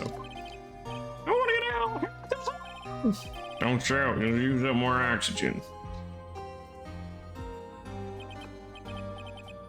I can't breathe. You're using my air. Alright. Stop breathing my air. I'll stop you. Ah, what are you? Stop breathing my air. No, father. He's attacking father! Then I see the pistol lying by my feet. I don't know if it was evidence from that day in court or the bailiffs. In a daze, I picked up the pistol. Oh, excuse me. Get away from my father! Bang.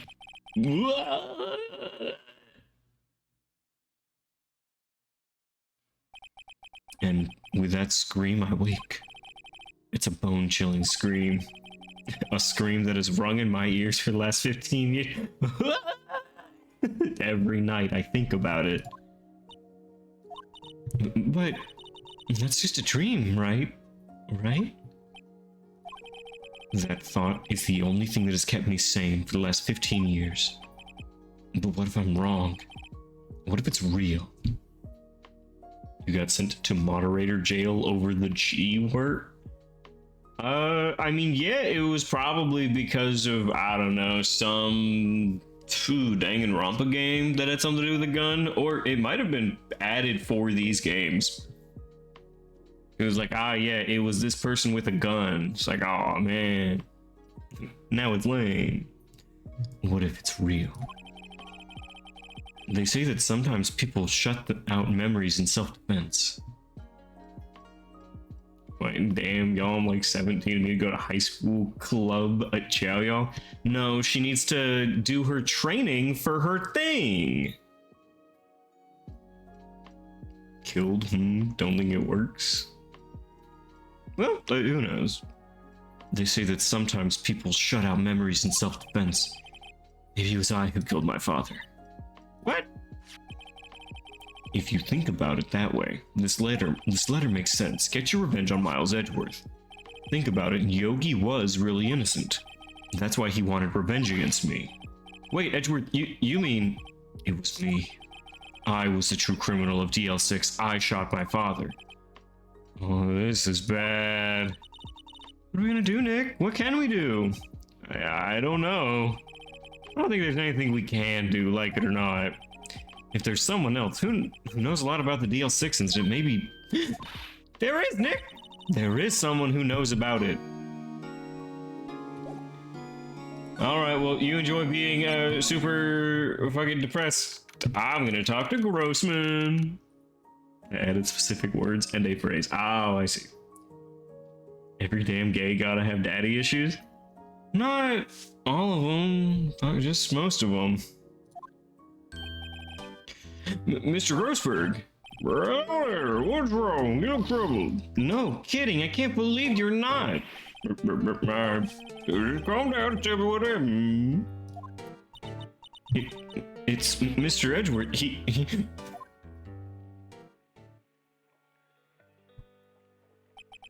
I see. So Mr. Edgeworth dreamt he shot his own father. It's only a dream. Only a dream. Name one gay without daddy issues can't be yourself. Look, I didn't have a father until I was 5 years old, okay? I'm just saying, and a gay without daddy issues.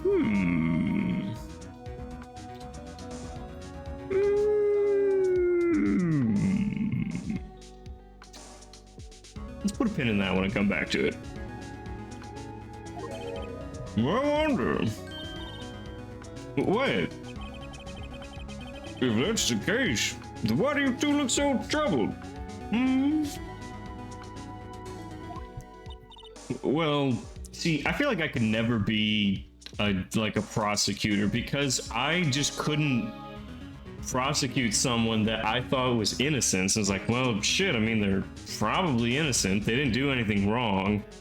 And I gotta pretend like they're guilty. And if I win, then I put away a person that I think is innocent away. Also, because that is, Yogi quite certainly holds a deep grudge against Miles Edgeworth. So deep you want to frame him for murder. This leads me to surmise Mr. Edgeworth's dream was not a dream, it was real. As you imagine. Oh god, it kept on flashing this, and like he's not wearing a skirt, but fuck does it look like it. He's got little schoolgirl legs. Miles Edgeworth threw the pistol and said father. Was fired and the deed was done. No, I don't believe it. Rogan was suspected of murder, and his career as a bailiff was irrevocably rare. Thus he sought revenge on Miles Edgeworth. This was his last chance, of course, with the statute of limitations so close. Alright. What do you know about Edgeworth's father? He was a defense attorney without peer. Sounds tribally screwed. He may have had one peer now that I think about it. A Mr. Flaming Wright. Your mentor, Mia Fate. I should have thought of that. My sister? How old was she? Gregory Edgeworth is very disapproving of Mr. Von Commer's techniques. That's no surprise. Von Commer's extreme and forged testimonies and evidence are nothing to him. The result is a perfect win record in court. To beat him, he tried to call attention to his methods. And? He lost. And died in despair, as it were. I see. Alright, what about the spirit medium? Gregory Edgeworth was killed. The police called on a spirit medium. That was your mother, Mr. Fay. I am Gregory Edgeworth. I have been killed. The one who shot me was the bailiff, Yanni Yogi. Yeah, Yogi was found innocent. That's when my mother left us. Everyone called her a fraud. That's right. Everyone thought she was, you see. Yet, now that I think about it, this seems the one who lied was Gregory Edgeworth's ghost. What? Okay, hold on. So it wasn't her that lied, or it wasn't her that was inaccurate. It was Gregory Edgeworth's ghost. You can't prosecute a ghost. Gregory Edgeworth wasn't known who shot him. I don't believe it. So you're saying he falsified his testimony? That Edgeworth's dad lied to protect his son. That's why it got with the mom. I mean, if you believe that the mother is 100% accurate and also 100% honest, then this could be the case? I Spice said the boy's a lie. You know what? Why would I ever question I Spice? Yep. Gregory Edgeworth merely a liar. Edgeworth's dad lied to protect his son? It's only a possibility, mind you, but a possibility nonetheless. That ghost could have lied on his son's behalf. Eggs mean. George we're just getting that painting back. I'm kind of bad for him. I hope in later games he gets his painting back, or even in this game.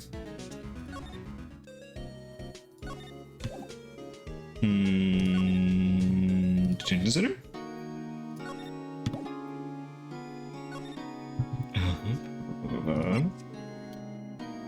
Sup, pals? Hello, Panda. What's up? Panda, did you leave and then come back? I'm like, I haven't been here tonight.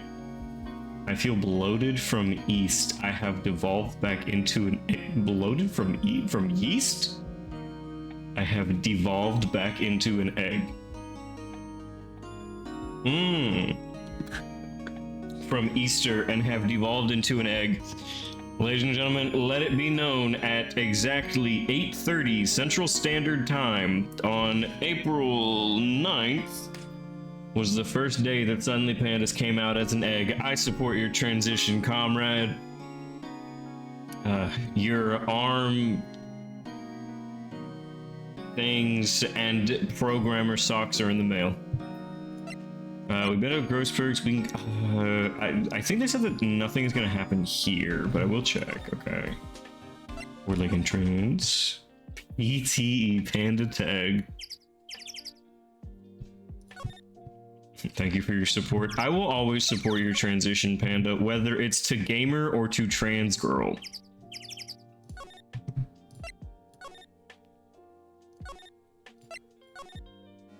Anyone on here?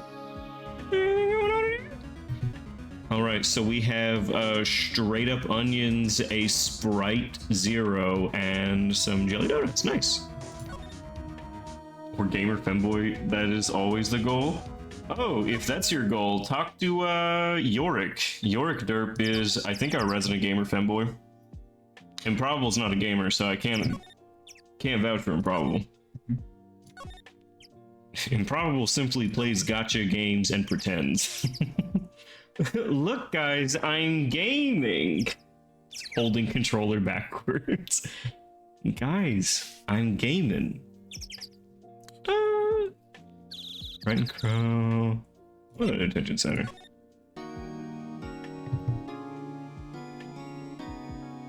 Maybe I'll be Tracer as. Present? Do I like to present? I think so.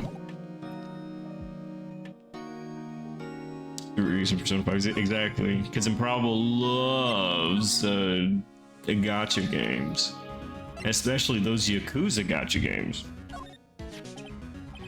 Oh, this is the letter. It does seem that Yogi was following this letter. Then he killed Hammond. But why kill Robert Hammond? That was a skill defense attorney, but he defended clients not for their sake, but for his own. His own sake? He never trusted his clients, that one. I got a throw for an Akiyama card. Thanks for reminding me. Look, I know you like your Yakuza gacha games. Anything to help. You got it from me, Captain. But he got his client found innocent, so why should it matter? Actually, my dear, it's quite different. He won that innocent verdict for no one but himself. Yogi was a free man, but socially he was ruined. Huh? You'll understand soon enough. Wait, What is it? this letter. I've seen this handwriting somewhere before, a long time ago. Whose handwriting was this? Clarice, whose handwriting is this? You have any idea who wrote this? It should not be Yanni Yogi. Should not be Miles Edgeworth. Manfred von Karma. Could it be Manfred? Von Karma? Why would he have something to do with this? Well, I'm not sure. Von Karma, Von Karma. Well, wait, you're right, my boy. This is Von Karma's handwriting, I'm sure of it. I used to see it all the time on court reports. But that means the one who told Mr. Yogi to kill was... Correct, Manfred Von Karma himself. Okay, wait, so Von Karma orchestrates perfect crimes so then he can prosecute them because he knows they're perfect crimes. That's fucking genius. What does this mean then? Why would Von Karma want to frame Edgeworth? The fucking genius. He's the genius. Girl bossing? Oh, he's prosecuting. He's putting the cute in prosecute. If it truly was Von Karma who wrote this letter, then he would have known the truth. He would know that Miles Edgeworth had accidentally killed his own father. He'll say as much tomorrow in court, I should think. He'll press the point until the court finds Miles Edgeworth guilty. Oh no. But how could Von Karma know about Mr. Edgeworth's path like that? Even Mr. Edgeworth thought it was just a nightmare. That I do not know. Yet I do know that Von Karma is also persistent and a perfectionist. He may be seeking to satisfy a grudge against Gregory Edgeworth by hurting his son. What do you mean? If it was 15 years ago, Von Karma met Gregory in court.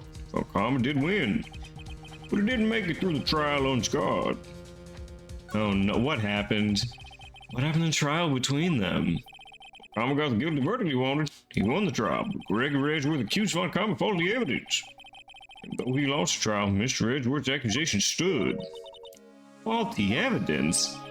It's the only penalty Von Karma has ever received in his career as prosecutor. Gregory Edgeworth dealt a blow to his perfect trial record. Wow. It must have been quite a shock for Von Karma. He took a vacation for several months after that, you see. A vacation? It's an unusual event for the man. That was the first and last vacation he's taken in many years prosecuting. Really? He doesn't take vacations? Go to the sea or to the mountains? Through the prairies? Don't tell me he's never been to Europe! You have strange ideas about vacations, Maya. Europe is dirty, mountains are hard. The beach is alright. In any case, that was the only time he took a vacation for work. I believe the penalty upset him quite a lot. Odd. If he wanted to keep perfect records so badly, why would he take such a long vacation? What do we do, Nick? Von Karma's gonna bring it up DL6, you can bet on it. If Mr. Edgeworth pleads guilty to DL6. I won't let him. Yes, Mr. Wright. I hate to say this, but even accidental murder is murder, you know. Okay, accidental murder. Murder in which you did not intend to kill anybody or even hurt anyone is manslaughter, not murder. This lawyer should know that. I know that. I just believe in Edgeworth's innocence. I can't believe he killed someone. But Nick, Mr. Edgeworth admits it himself. Father must have lied to protect him from beyond the grave. I don't care. I know he's not guilty. Mr. Wright, if you say so, I suppose I could go check again. Bitches hate man's laughter, poor thing. Exactly. Manslaughter, nobody likes. The police files might hold something of interest. Mr. Girlboss, thank you. I can't promise anything. In fact, I think a chance to find something slim. I understand. The police materials,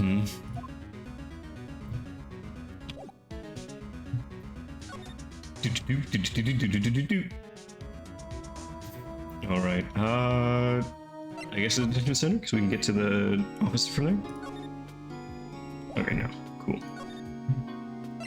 The Criminal Affairs Department.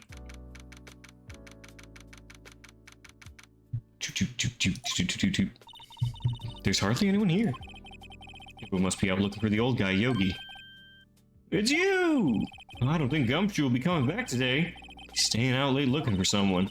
Sounds like Detective Gumshoe's pounding the pavement for real. It's not the only thing he's pounding. We were wondering if we could check the records room. Well, now I can't have anyone, just anyone wandering around in there. But I guess Mr. Von Karma's in there now anyway. You can go in as long as he's there. Karma. Yeah, he just arrived actually. He's in the records room. Nick, let's hurry. Records room.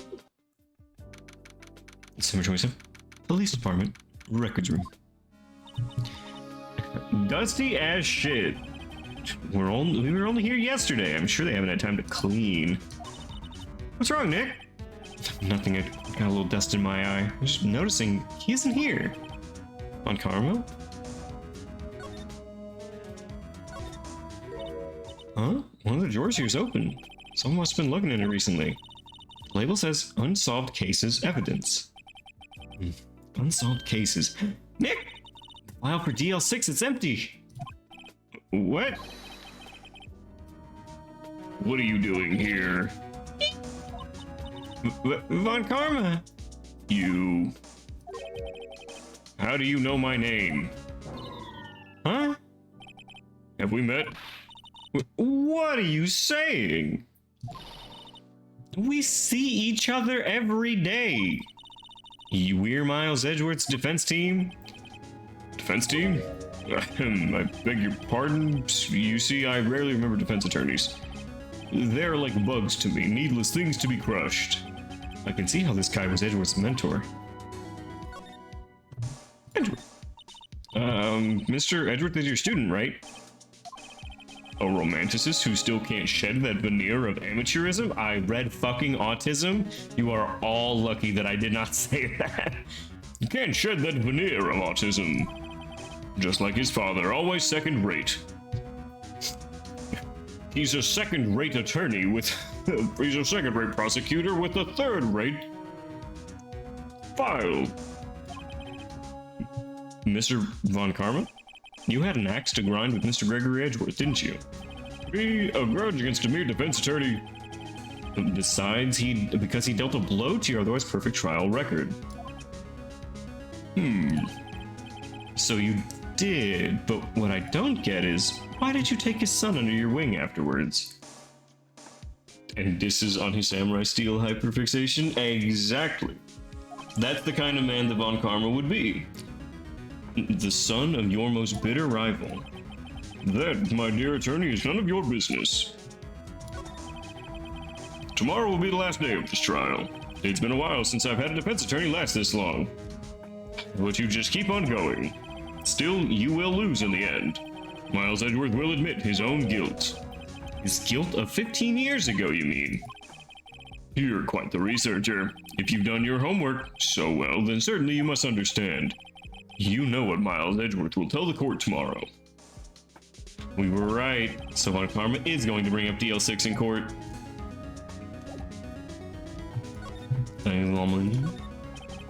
Our doors half open. Okay. Just random junk. Only the evidence for DL6 is missing. Guess we can bet who took it. Your files collected case reports. There's quite numerous volumes. These are all case reports. Yeah, it's like a graveyard of police cases. There's my sister's case reports in here too. Quietly gathering dust. Well, don't think of it like that. There are shelves stuffed with case files in the back of the room too. Forgotten cases rotting away for eternity. Let's get what we need and get out of here. Well, this dust is getting to me. Looks like there are files inside this glass case. So dusty I can't see what's inside. Nick, it's locked. They must keep the important files in there.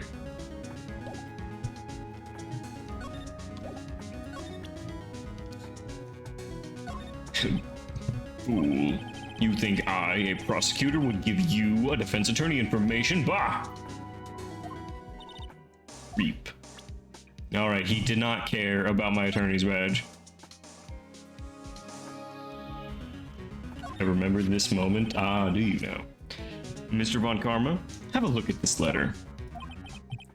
This was you, wasn't it? You instructed Yanni Yogi to commit murder. Yanni Yogi?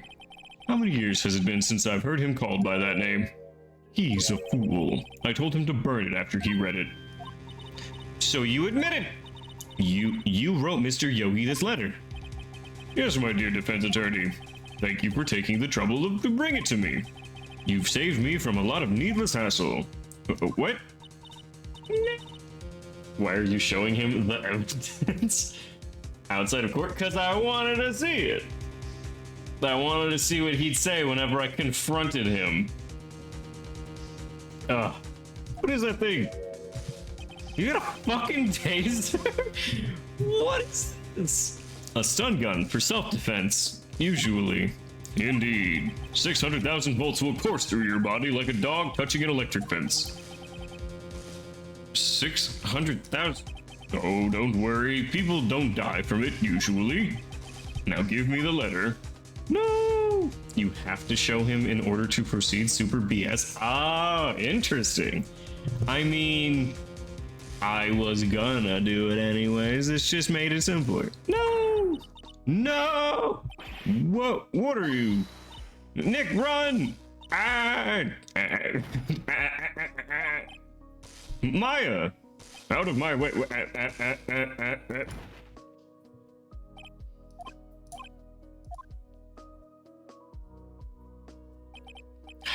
Yes, they are all dead. He got us. The letter's gone, of course. And he took the DL6 evidence. All of it. Back to having no clues. Wait, Maya jumped first. Maya, is she okay? Maya? What? Maya, speak to me! Maya! Maya, open your eyes. Oh. Maya!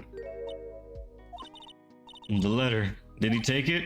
Huh? Oh, yeah. Are you okay? I couldn't stop him. I jumped as fast as I could, but one shot from that thing knocked me out cold. I'm useless. I'm no good as a lawyer or a medium. I can't even call my sister. Not even now when we need her most. I wish I hadn't woken up at all. Maya! Grr, there has to be some way I can help her. I better do something about her self-confidence first. I'm in heaven now, so sorry I died. Maya, she's holding something. What's this? Ooh, what's this? A bullet? DL6 incident, evidence number 7, taken from the heart of Gregory Edgeworth. I remember. Von Karma was holding this when Maya jumped him. Ah, interesting. I'll prove it to you, Maya. You are most definitely not useless. I'll prove it to you in court tomorrow. To be continued. I mean, it kind of seems like you have to go in there and confront Von Karma, right? Like, there's no way you just can't. So, obviously, he's got to take it. And I lost my slam dunk evidence. Alright. Into the final day of the trial. December 28th, 9:51 a.m. Lobby number 2. I'm still Pavloved by the saving sounds. How are you? I mean, you say, well, see you tomorrow, Karma. Yep, exactly. Let's see. Okay, I still have a good amount of evidence. I just don't have that specific piece of evidence. This is it, Judgment Day. Today things are gonna get settled at last. A lot of things. Oh, it's a big idea. All right, Nick. I only touched your shoulder. Oh, jeez. I guess the shock hasn't worn off from my run-in with the stun gun. Yes, stunning people. Oh, I can have. She's like a superhero. Anyhow, today's the last day of the trial. Good luck, Nick. Thanks, Maya. Edgeworth's looking glum as always. Hope Von Karma doesn't push him too hard. Whoa! What are you doing? Sorry, I'm sorry. I just thought I'd cheer you up with a pat on the back. Maya, maybe you should go outside and discharge. Gross. Right, good idea. Try not to electrocute anyone on your way out. Oh yeah, pal.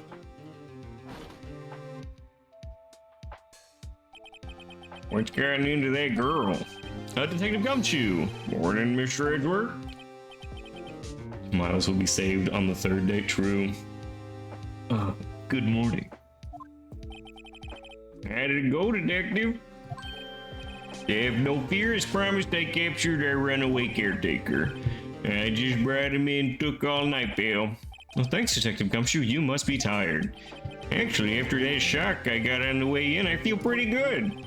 Yogi says he's forgotten his own name. That has to be a lie. Why would he want revenge on Edgeworth if he couldn't remember his past? He does remember, and I'm going to prove it. Yeah, come on, pal. Let's get to that courtroom. All right, December 28th, 10 a.m. My defendant was sick today, and he said his tummy was not feeling good. We will reschedule for tomorrow. What's now in session for the trial of Miles Edward? The defense is ready, Your Honor. The prosecution is ready. Right, very well. We've reached the final day of our proceedings in this trial. I ask that the prosecution submit decisive evidence. Understood. Come on, don't be awed into silence by everything he says. Very well, Mr. Von Karma, your opening statement. Right. Thanks to Detective Gumshoe's effort, the boat rental shop's caretaker has been arrested. In yesterday's trial, the defense asserted that the caretaker was the murderer. However, the caretaker has yet to confirm this. I'd like to ask the defense to cross-examine him as much as necessary. Very well. Please bring the witness into the courtroom.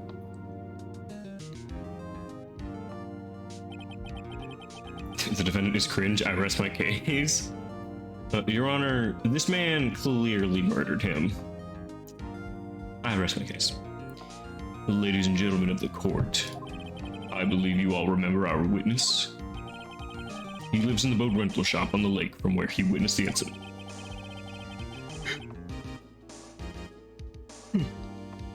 In addition, he has currently lost memory of his name and identity. Witness? Why did you run away yesterday? The witness was not running away, as he will now testify. I see. Very well, please begin your testimony.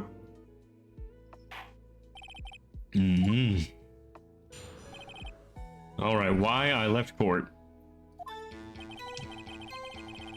I'm really sorry for leaving yesterday like I did. But I was running away, or nothing. I wasn't running away or nothing. I went to buy some food for policy. It got nothing to do with this incident anyhow, or, I mean, I need one of those motive things, right? And I don't got one. So my testimony yesterday stands as is. Very well. Let's begin the cross-examination, shall we? He has to know his name. Yanni Yogi. You're Yanni Yogi, and I'm going to prove it. Alright, so I have to prove that he knows his name. I'm really sorry about leaving yesterday like I did. I wasn't running away. I went to buy some food for Polly. Food? Polly's a bit of a gourmand, you see. She only eats those high-quality bird pellets from France. You can only have them in the big pet shop downtown. But you weren't arrested until this morning. Why didn't you go back to the caretaker's shack? Well, kinda got lost, you see.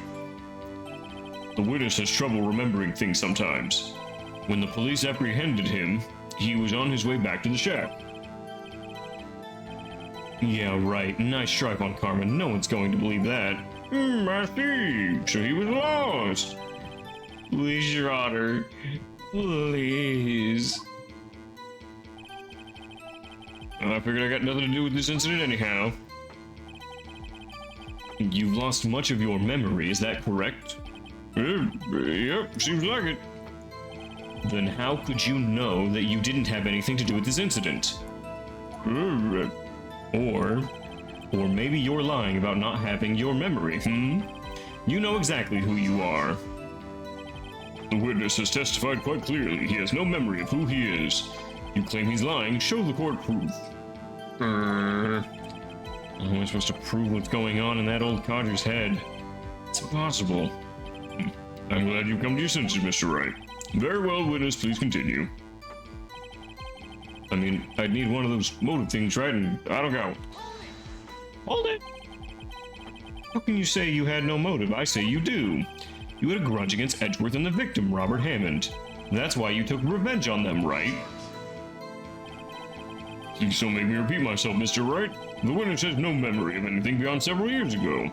He can't hold a grudge, it's impossible. He's lying about his memory, and I'm going to be... Otherwise, I'm going to be the same thing over and over until the trial ends. Might I say something, Mr. Wright? Yes, Your Honor? You've been saying the same thing now over and over. You've been calling the witness's memory of the past or lack thereof into question. Does this really have anything to do with the current case? Of course, Your Honor. The witness has said he has nothing to do with this and no motive. Both of these statements are lies. Order. Mr. Wright, this is a serious problem with your claim. Or are you saying you know who this witness is? Of course, Your Honor. Oh, now this is interesting. I would like to know myself. Who is he? Don't play dumb, Von Karma. Mr. Wright, please tell us the witness's name. This witness is Yanni Yogi. His name is Yanni Yogi, a former court bailiff. Yogi? That name seems familiar. Whoa, Yanni Yogi from the DL6. I hate that they all know the exact same incident. Oh, yes, of course, from the most pivotal case of all time. It figures the judge would have heard of it. It was such a famous case. What does this mean? Your Honor, if this man is Mr. Yogi, he has a clear motive. Tisk. Jumping to conclusions again, Mr. Wright. 15 years ago. I don't think I could give an accurate representation of anything that happened 15 years ago. Like, at all. Nothing. This witness is Yanni Yogi. Fascinating. However, how do you propose to prove this to the court? This is a court of law, as you may recall. You need proof. And allow me to repeat once more, the witness has lost his memory. This is a court of law. You need proof on Karma. Proof he lost his memory and he's not faking it. I have to do this now. If I can't prove he's Yogi right here, right now, I've got nowhere else to go. Here. I'm gonna prove it. I'm gonna prove he's Yanni Yogi. It's okay, it's actually quite simple. Your Honor, please take this man's fingerprints. Then we'll compare them to the fingerprints on file for Yanni Yogi 15 years ago. Okay, that makes sense. Ooh, Von Karma's pissed. Huh? I'm so very, very sorry, Mr. Wright.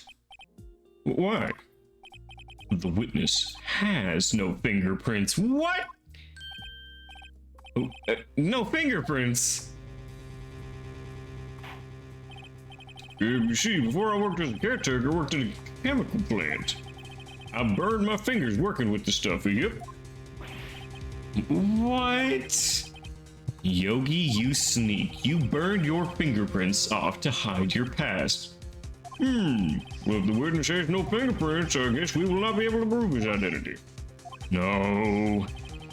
Well, what will you do, Mr. Wright? It seems the case has been decided, no? No.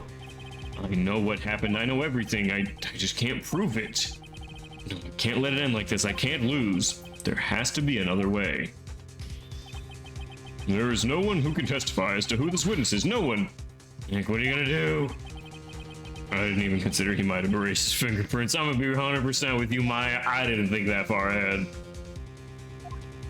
What do I do?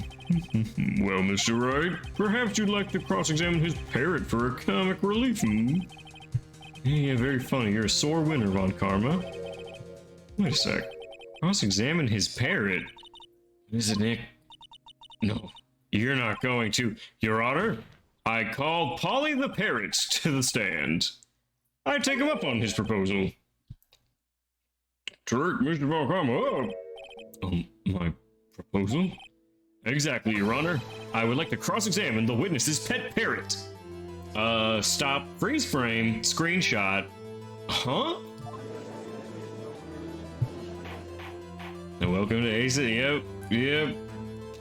Can't be legal. Impossible. No, the parrot remembers everything. Order. He couldn't do it unless Von Karma suggested it, but because he suggested it, it's on the table. What do you think, Mr. Von Karma? Need to even ask, this is a farce, I object. Wait a second. You were the one who suggested I cross-examine the parrot, Von Karma. I have a right to do as you suggested. Well, if you're so desperate, then please be my guest.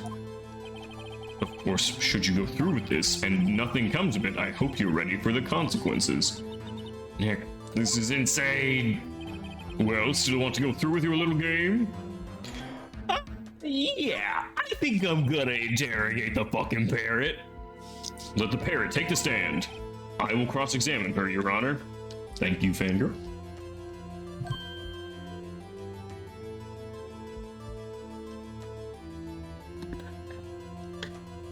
Fuck, who let him cook? Let the parrot cook? This is the most ridiculous thing I've ever heard. Von Karma's rigged every person's testimony, every piece of evidence, except the parrot. She's my last chance. At least, I think so. Bailiff, bring in the bird! Bailiff, we have that bird on standby. That's quite a bird. Please tell us your name. Name. The witness is ignoring me. Your Honor, the witness is a bird. Must hurt to be ignored by a bird. Very well, witness. Who is your owner? Please testify. Witness testimony. Who is your owner?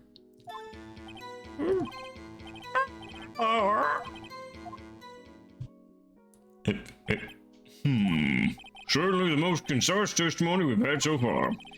Very well, begin the cross-examination. Right. What are you gonna do, Nick? I don't know. What do we do, Maya?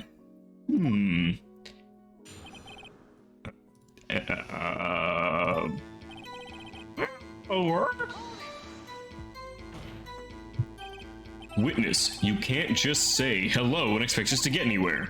I want you to testify. Maya, you talk to her. Right. What do I say? What's your name? Maybe I should get her to say her name. Polly, what's your name? Polly, Mr. Wright, I think we've established this parrot is named Polly. Does it have anything to do with her owner's identity? Of course. Yes, it does. Oh, fascinating. You claim the parrot's name will prove her owner's identity, then show us this proof. Don't you think you're taking a bluffing a little too far? Listen, we're not here to answer the question of who's the caretaker. We're here to prove that he's Yanni Yogi. All we have to do is tie the name Polly to Yogi. Your Honor, the proof the parrot's name reveals the caretaker's identity is... Answers to the name Polly.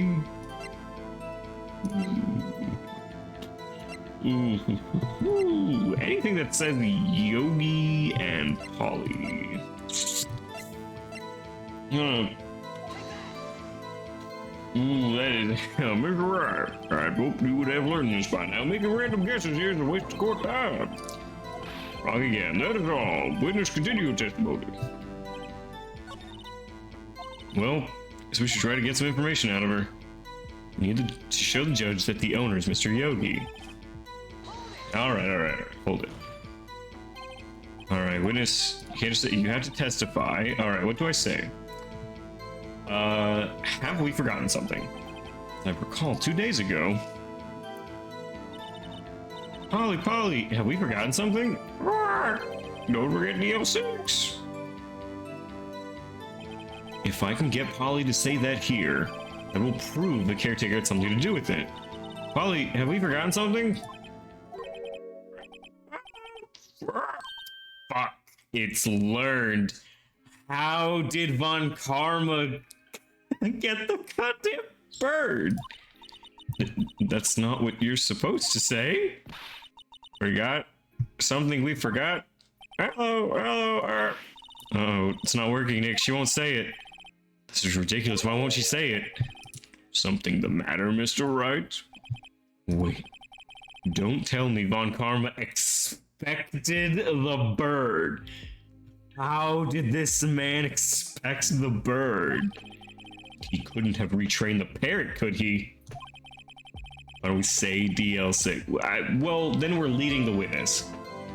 Did he train her not to respond when we asked if we'd forgotten anything? Well, all right.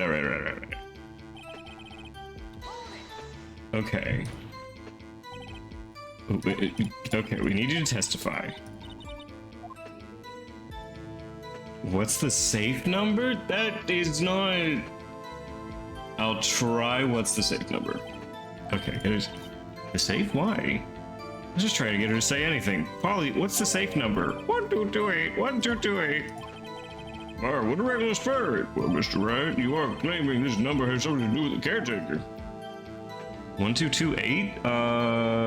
It does. Actually, it does. That's why I had her say it. Ridiculous. How can the number to a safe tell us who the caretaker is? Show us your proof. What could possibly link this number to the caretaker's true identity? This will involve DL6. Okay, not this. Maybe, but I don't think so. Noisemaker. Okay, could definitely be that. Photograph. That. All right. I'm going to check this really quick. So, date 12/28, which is relevant. Have I read the file myself? I mean, I know what happened on 12/28. Okay, yep. Gregor, trapped in that. One bullet found in the heart. The murder weapon was fired twice. On Yogi, age 37, bailiff trapped in an elevator. Memory due to oxygen loss. After his arrest, fiance Polly Jenkins committed suicide. Whoa! Everyone's doing good today. Hello, Pando. I'm doing amazing. Wait. Polly is his fiance! Figured it out. The DL6 case file? What is the obsession you have with the case, Mr. Wright? Where in this file is something, Case summary. It's on the case summary page. The case summary? Specifically, the date on which DL6 occurred. The date is 7/28. Why, that's today's date, 15 years ago. And the number on the safe is 1228. Oh! He used the date of the incident as the number for his safe, Your Honor. That is how important that date was to him. I see, it certainly is an interesting coincidence. People often do say secret numbers in their dates. This is not tangible proof.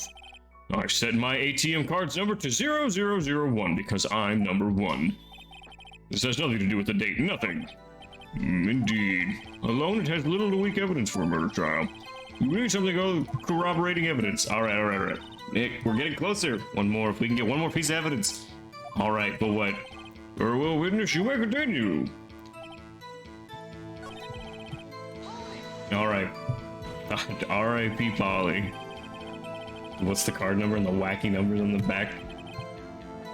Did I write that down there? Yes, exactly. See, we all know where's... Okay, I want you to testify. So we'll ask the name. What's your name? All right, Polly, what's your name? Polly, right? That's right. Okay, right.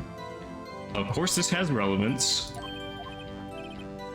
Okay. Yep. Show us the proof.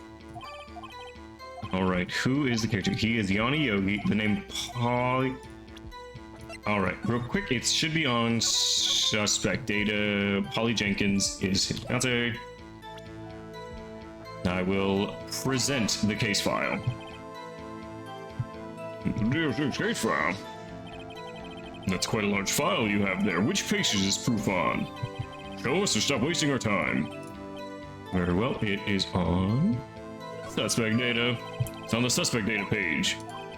This page has all the information about Yanni Yogi. Right after he was arrested, his fiancée commits suicide, see? Indeed, it does say that, yes. What was his fiancée's name? Polly Jenkins. Polly. Exactly, Your Honor. He wanted to remember the name of his fiancée who had committed suicide. That's why he named his parrot after her. I see, I guess that is possible. A mere coincidence, that's all. My granddaughter has a dog she calls Phoenix. Does she?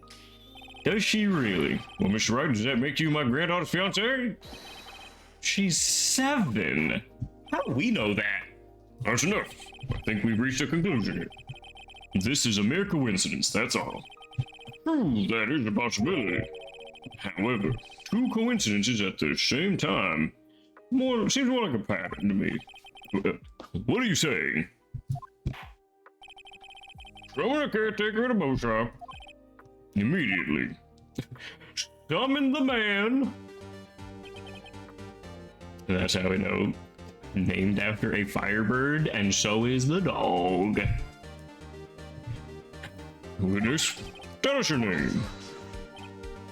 Wait, this witness, he doesn't remember.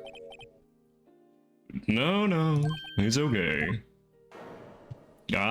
He's awake now. I've accomplished what I wanted to do. I'm done. Nick, he looks different. This is the real Yogi, I think. Finally. He's been acting feeble to hide his true identity. Acting for 15 years? Well, let me ask you again. Please state your name for the court. My name is Yanni Yogi. I spent 15 years. 15 years ago, I served as a bailiff in this very court. Order. Yanni Yogi? So was it you who killed Robert Hammond? Tried to frame Miles Edgeworth for his death? Yes, it was me. I did it. They put me on the witness stand 15 years ago.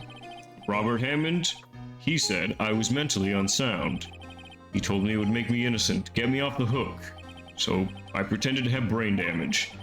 I was innocent, really, but he didn't believe me. We won the trial, but I lost everything. I lost my job, my fiance, my social standing. Then, this year, 15 years later, a package arrived. It was a letter and a pistol. The plan was written out in careful detail. It was a plan for me to take my revenge on the people who ruined my life. I didn't care who had sent it. I thought this was my chance. After 15 years, this was it. Finally, a chance to have my revenge on Robert Hammond and Miles Edgeworth. I have no regrets. Wait a moment. Revenge against Miles Edgeworth? What do you mean? I'm not at liberty to speak on that matter. Why don't you ask Mr. Edgeworth yourself? Anyway, I admit it. I was the one who killed Robert Hammond.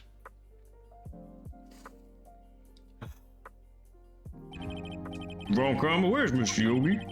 Under arrest, Your Honor. I saw no room for error in his confession. The defendant Miles Edgeworth is innocent. In this case, at least. Very well. Will the defendant please take the stand? Why do they need him to do this? There we go. Yeah, we've solved our case. He is not guilty of the crime he is accused of. There are a few mysteries left unsolved. Still, you cleared a suspicion for this particular case. All right, so is Von Karma going to browbeat him into a confession? I'd like to pass judgment on the murder of Robert Hammond. Any objections? I don't believe it. Why isn't Von Karma saying anything? Very well. Pack it up, Skittle Squad. Let's move on. Yeah, pack it up, Skittle Squad. This court finds defendant Miles Edgeworth not guilty. Woo! Smack. That is all. This court is adjourned. And we'll never solve DL6. Son of a bitch. Good. So, did you say objection? It wasn't Von Karma. Wait, it was Edgeworth? No. Edgeworth? Your Honor, I object to your judgment. What do you mean? I'm not innocent at all. As we have heard, Yanni Yogi killed Robert Hammond in revenge. But revenge for what? We're trying to confess. He's going to say he's guilty. I'm gonna tell them he was the murderer in DL6. I'm gonna tell them he killed his own dad. What do I do? Raise an objection. The judgment has already been passed. I object to Edward's outburst. Didn't something like this happen yesterday, too? I believe a certain witness raised an objection after a guilty verdict was passed. That would be Larry. We must share this new statement. We must hear Miles Edgeworth. He's right. We have a duty to hear Mr. Edgeworth out.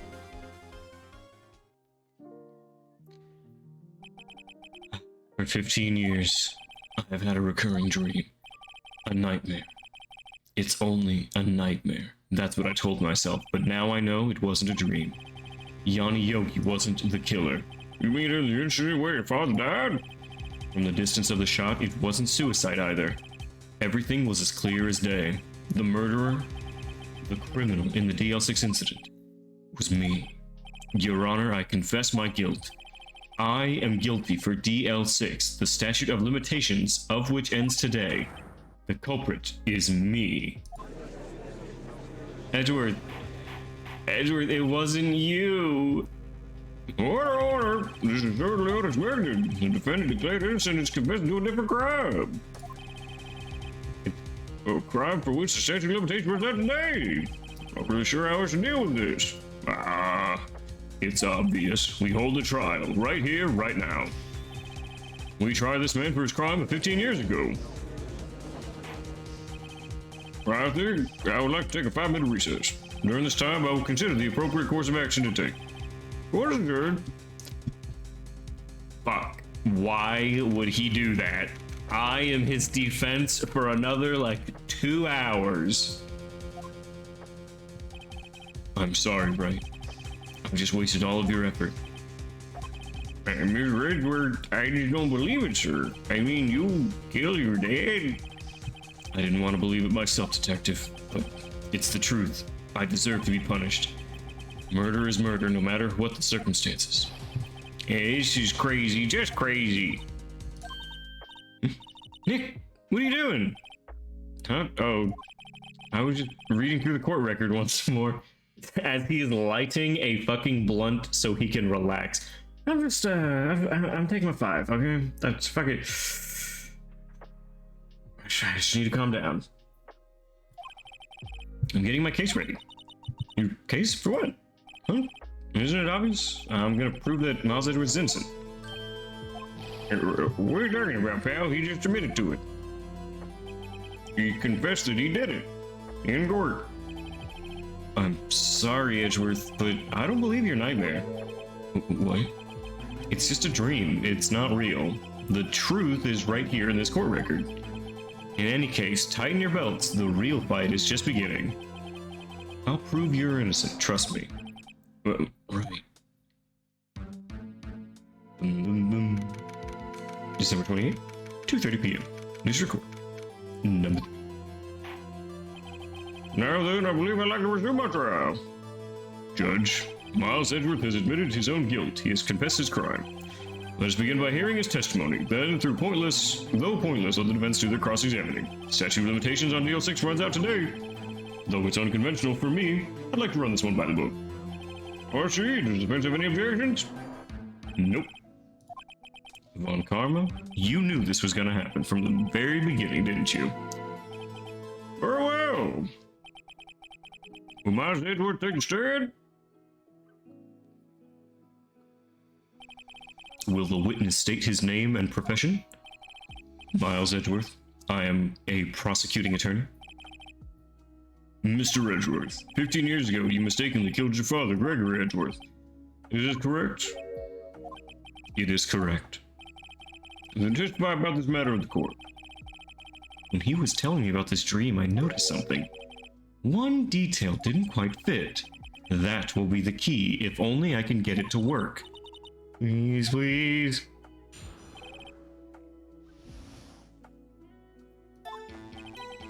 That day, I had gone to the courtroom to observe one of my father's trials. As we went to leave, an earthquake struck, trapping us in an elevator. My father and Mr. Yogi lost their composure and began to argue. Just then, something heavy fell at my feet. I picked it up and threw it at Mr. Yogi. I wanted them to stop fighting. A moment later, there was a single gunshot and a scream. It was a terrible scream. I remember it to this day. Ooh. That's all.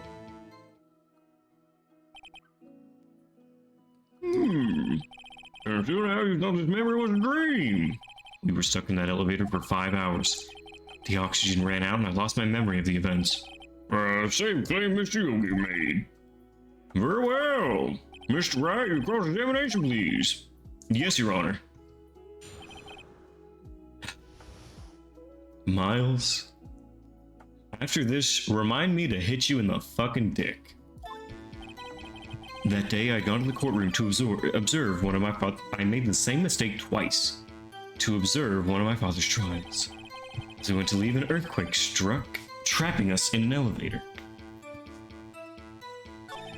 My father and Mr. Yogi lost their composure and began to argue.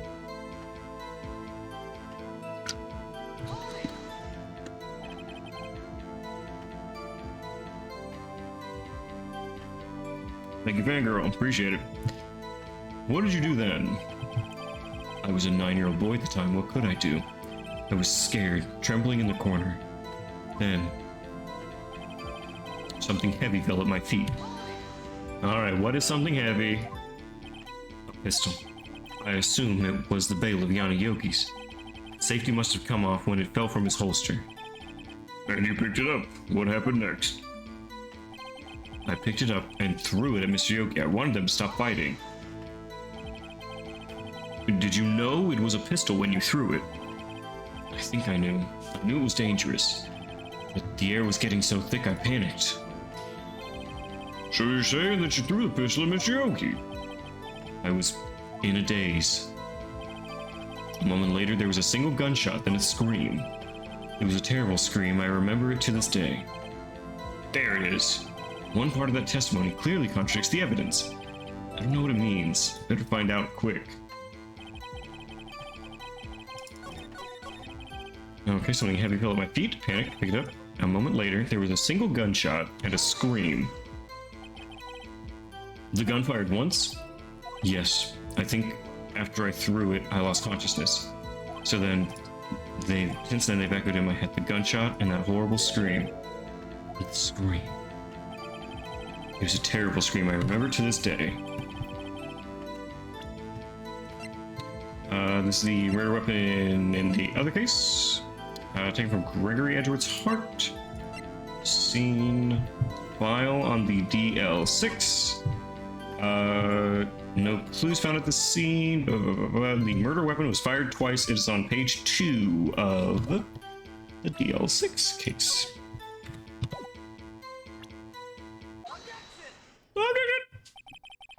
Are you sure you only heard one gunshot? Yes, I'm sure of that. I heard the shot and the scream. Then everything faded. I was unconscious until the rescuers came. I see. No, Your Honor, unfortunately you don't. Look at this file one more time. This plainly contradicts the witness testimony. You do enjoy dragging out that file, don't you?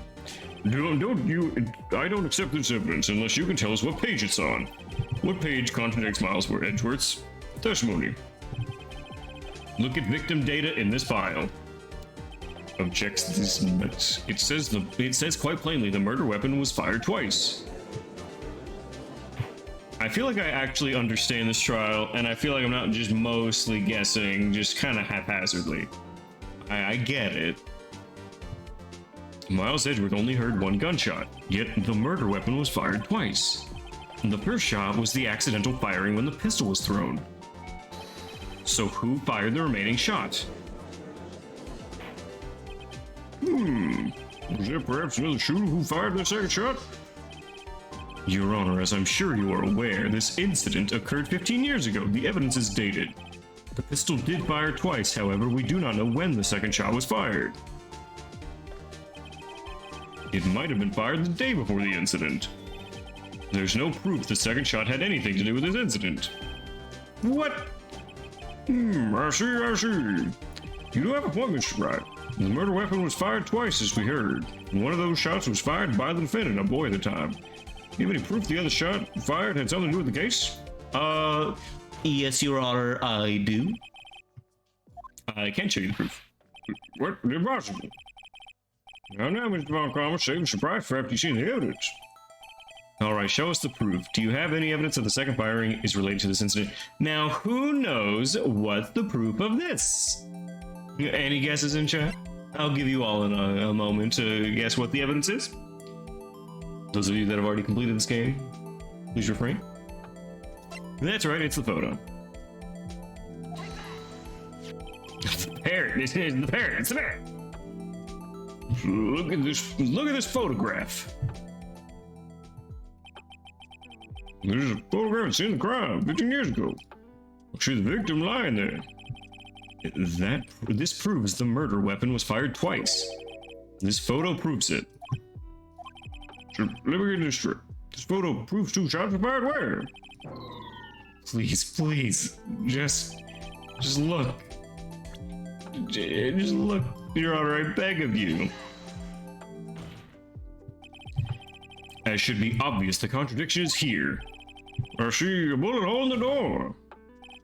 Your Honor, Gregory Edgeworth was killed by a shot from the pistol, yet there's also a bullet in the hole in the elevator door.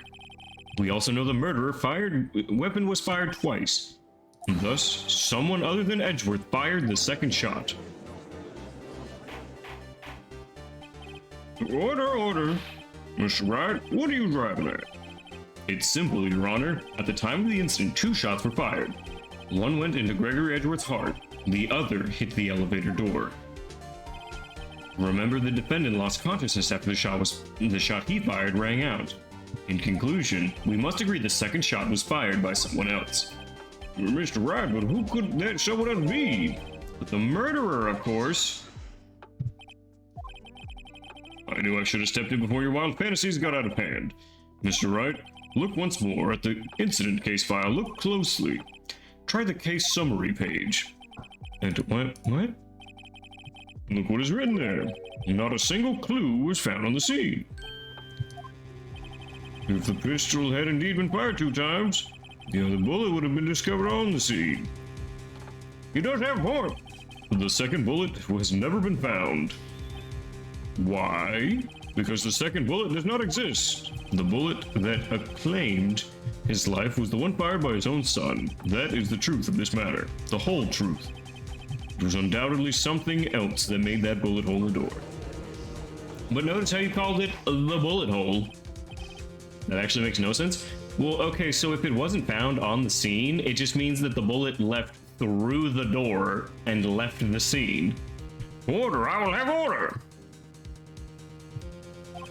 Mr. Wright has proven one thing to us quite clearly. That the murder weapon was fired twice at the time of the incident. However, as Mr. Von Kramer said, the second bullet fired was not found. It's highly unlikely the police merely overlooked this second bullet. All we have is a single bullet fired.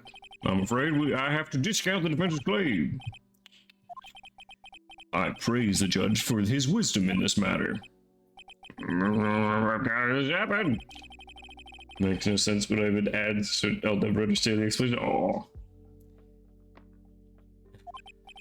Was I wrong? Have I been wrong about this whole incident? What are you doing, Nick? Why are you raising an objection? I'm sorry, Maya. What? It looks like I was wrong. Nick?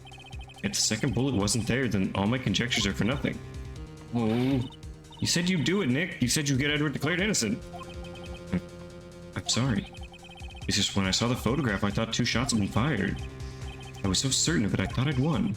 I thought there was another person, someone else who fired the killing shot. But now, I was wrong to think it could be that simple. This case has stood unsolved for 15 years. Nick. Well, it seems we have finally cleared up this incident. Only 1 bullet was found at the scene of the crime. That shot was fired by Miles Edgeworth. Precisely. I'd like to ask one more thing, Miles Edgeworth, before passing my verdict. Have you been paying attention to the trial so far? Yes, Your Honor. Do you have any objections? No, I do not. So, you killed your father, though that was not your intention? Yes, I did. No. He's accepted the guilt. Very well. Statute of limitation on the murder of Gregory Edgeworth runs out today. Therefore, I must pronounce the verdict on the defendant today, right here. Right now. Indeed. Does anyone have any objections? I've been here before. It's just like my first day in court. So many things I know I should be saying, but my mind's gone blank. I can't find the words. Mr. Wright? Your Honor? I object. Mr. Wright, on what grounds do you object, Nick, I don't know. Just case is perfect. No. It must exist. The second bullet. What? Did you say? I think the second bullet must exist. Where? Someone took it. It seems waiting is not going to produce us any answers for Mr. Wright. Wait, Your Honor. Wait. I have the second bullet. It existed. What?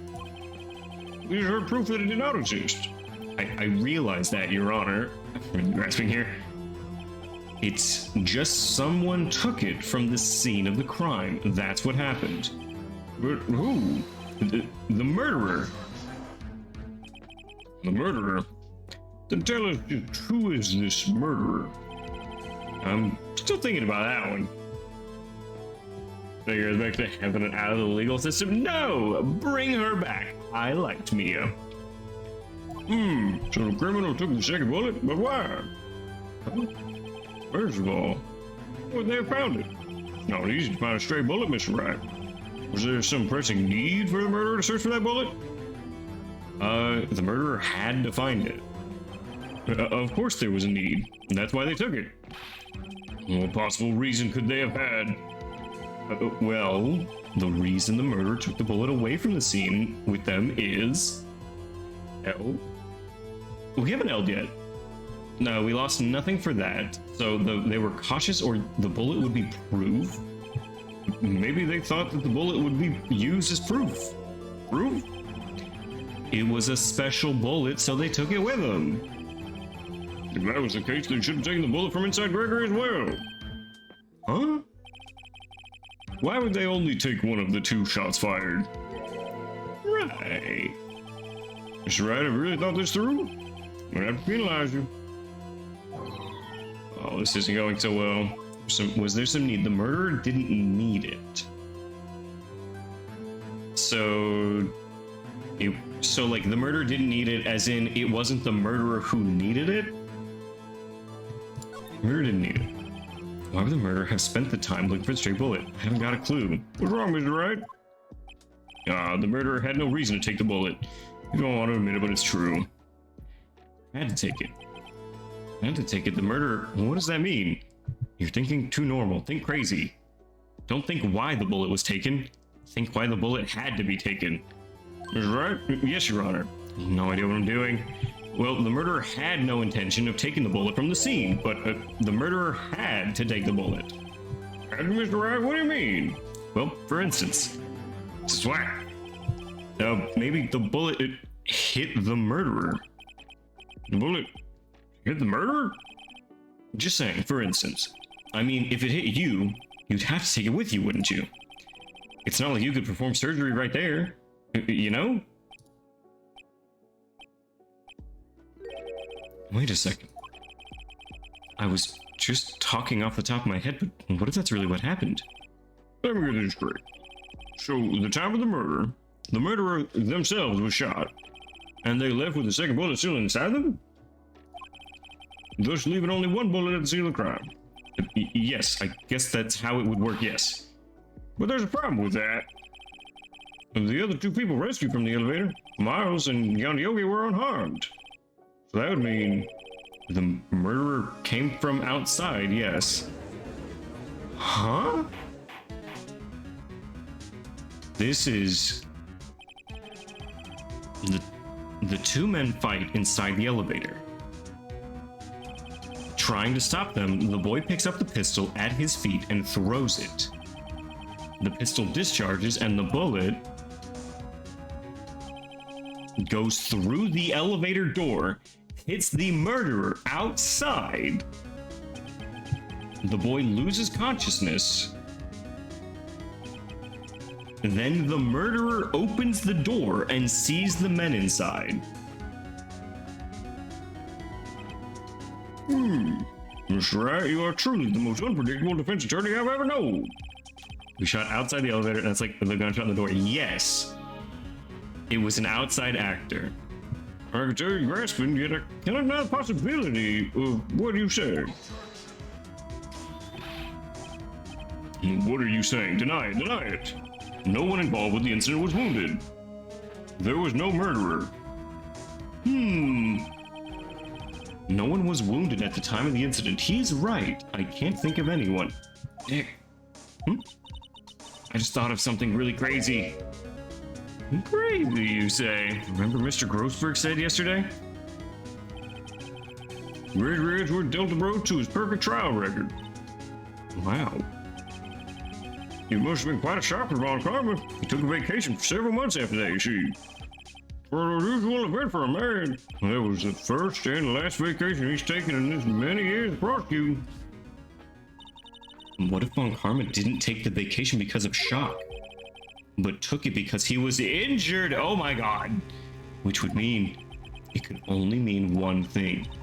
He was the murderer in the incident. He was the man who shot Gregory Edgeworth. It was Von Karma. Oh, Yeah. Something wrong, Mr. Wright? Seemed dazed. no, Your Honor. Well, you have indicated the possibility the murder came from outside. Can you give us the name of your suspect? Jesus fuck. Well, should I come out and say it now? Say it now, say it proud. Fucking point across the aisle. Your Honor, there is a suspect, one lone suspect. Well, this is certainly interesting news. Very well, Mr. Wright, who is your suspect? Oh, my hands are shaking. What? Von Karma. Von Karma? It did. You mean the Von Karma, the prosecutor? The one standing right over there. You don't object. I see no need. Why honor this ridiculous outburst with my objection? Because you took a vacation for several months starting the day after the incident. Yet you pride yourself on a perfect record. Why would you take such a long vacation without any reason? So you're claiming that I took a vacation to heal my injury from the incident? Fascinating. Prove it. I would have needed surgery, no? Where did I go under the knife then, Mr. Wright? Bring the doctor that operated on me. Have him testify. Nick, let's find out who his doctor is. It's no use. Edgeworth? I know Von Karma perhaps too well. He's perfect. He wouldn't leave clues. He probably didn't undergo surgery. That would leave a doctor as a witness. Nobody's that perfect. So what, Nick? Did Von Karma pull the bullet out by himself? It's insane. No, he couldn't have. You can't just pull bullets out by yourself. Wait, what does that mean? That bullet has to be somewhere, but where? Well, Mr. Wright, can you produce evidence to prove I was shot? Oh, okay, it's impossible to prove. Show evidence. All right, Von Karma, I'll prove it. And I'll even use evidence. I know how you like it so much. What? The evidence that proves Von Karma was shot is... Okay. Okay, no. I would say, like, this is his left hand, so, like, maybe that's it. I'm not sure yet. Taken from Gregory, it still has clear ballistic markings. So it could be the bullet, right? We could match it to a gun, but that wouldn't prove that it's him. Photograph of the scene of the murder. That doesn't necessarily do it. Let's read this real quick. Okay. Air in elevator was oxygen depleted at time of incident. No clues were found at the scene. Trapped in an elevator from a lost trial with son, Miles Edgeworth. One bullet found in heart. Murder weapon was fired twice. Fort bailiff trapped in an elevator. Memory lost due to oxygen deprivation. After his arrest, fiance commits suicide. Okay, parrot. The erstwhile companion. Metal detector. We can use the metal detector to find the bullet in his arm. Oh, maybe. Oh, that wasn't it. All right, maybe a little bit of... He wouldn't risk leaving an evidence trail. So then I asked, where is that bullet now? I think it unlikely Von Karma performed surgery on himself. Who let him cook? Shut up! Hold on. You don't mean. I do. There is the possibility that the bullet is still inside Von Karma. Isn't that even possible for all these years? Well, there's one way to find out. My metal detector.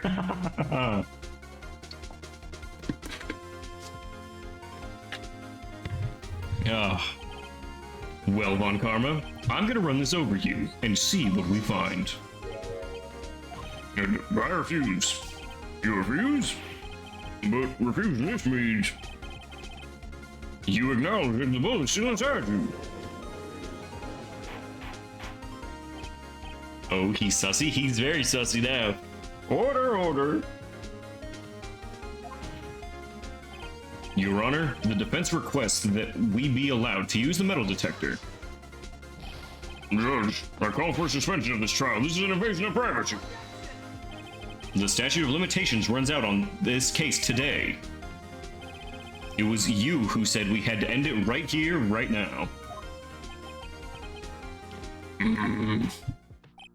Enough. I permit the use of the metal detector. Mr. Von Karma, you will submit yourself to testing. Nick, what does this mean? I don't know, we have to give it a shot. Man, if we are wrong, we are so fucked.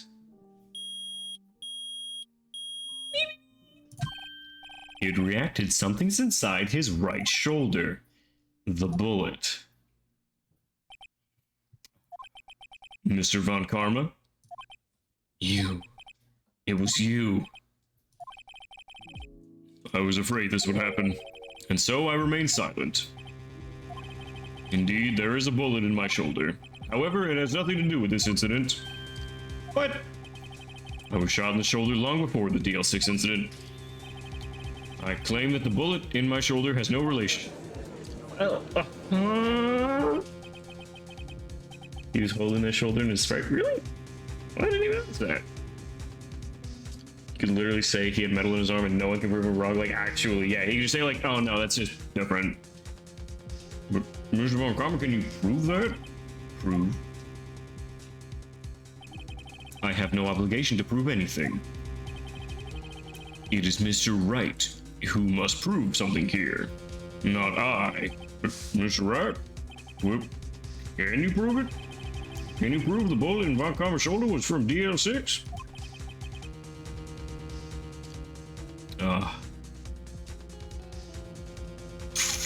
Of course you can't.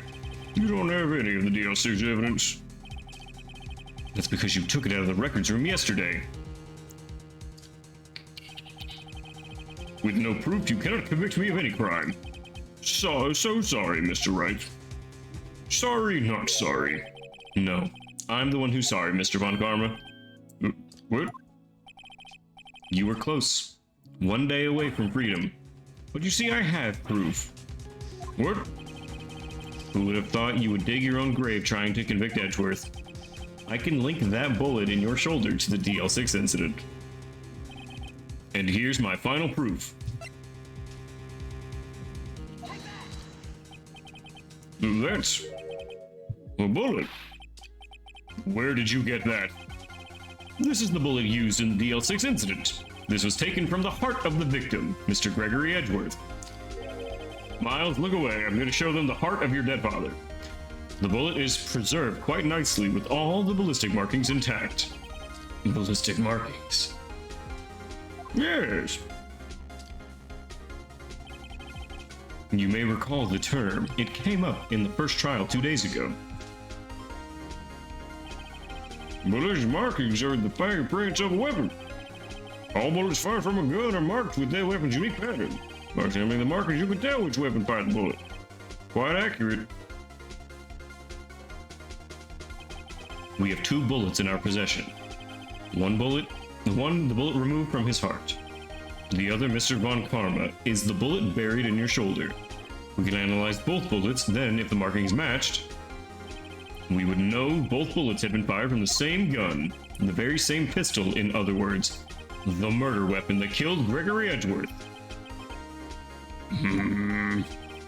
Mr. Von Karma, you will let us remove the bullet from your shoulder. Then we'll compare the ballistic markings to those on this bullet and solve this case once and for all. Will Mr. Von Karma? He is feral.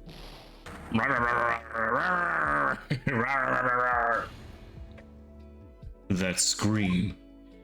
I've heard that scream before. Wait, I know. Help! I can't breathe! Quiet, I said quiet. You're not making this any easier. Stop breathing my air. I'll stop you. I'm breathing my air. Get away! Get away from my dog! Bang.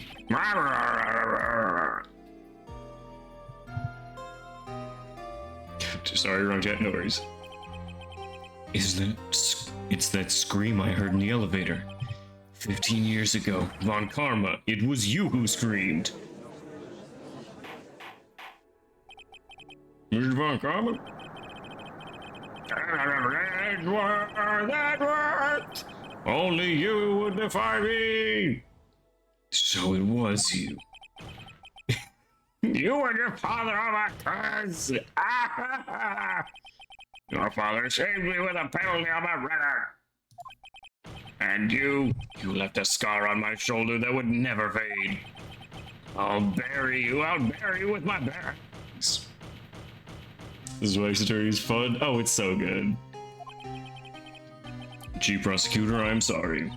Von Karma, it's not like you to make this kind of error. I never would have thought that Edgeworth would be the one to catch you. I was careless. I'm sorry, but you will have to be penalized. I've covered for you in the past, but not this time.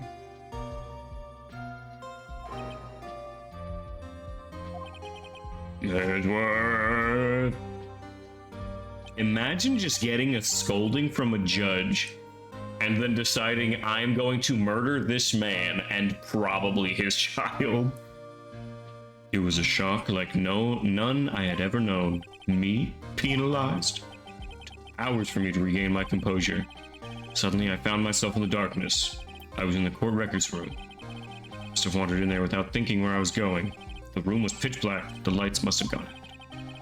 I went into the hall and felt my way to the elevator. I pressed the button, but nothing happened. Then there was a noise. I was in pain, a horrible burning pain in my shoulder. Just then the lights came back on. The elevator door opened before my eyes.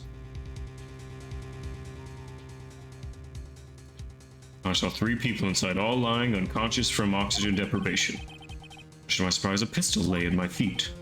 I knew then it was destiny.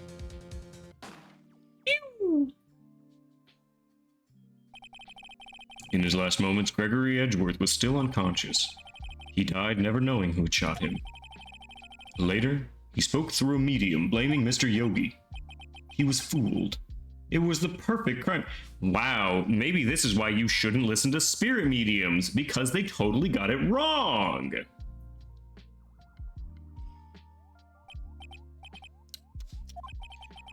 Who would have thought another man would have come to open that elevator door? Judge. What? What are you doing? Do your job. Bring an end to this miserable charade. Now end it. Very well. It appears we have come to a very long way to the end of this maze. 15 years later. Mr. Miles Edgeworth? Yes, Your Honor. You were innocent. You are innocent. And as you said, it was all a nightmare. Yes, Your Honor. This court finds the defendant, Mr. Miles Edgeworth, not guilty. I can't type Merry because you can't type Christmas. That is all. Court's adjourned. Don't we have a not guilty emote?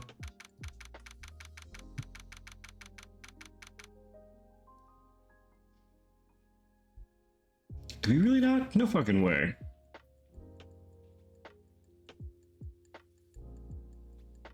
Alright, I'll get us one later. For now, we can all enjoy a bit nice cock. Alright. Nick, we did it! Did you see his face on Karma looked even paler than usual? Ah yes, you can now say Christmas, gun, trauma, elevator, DL6.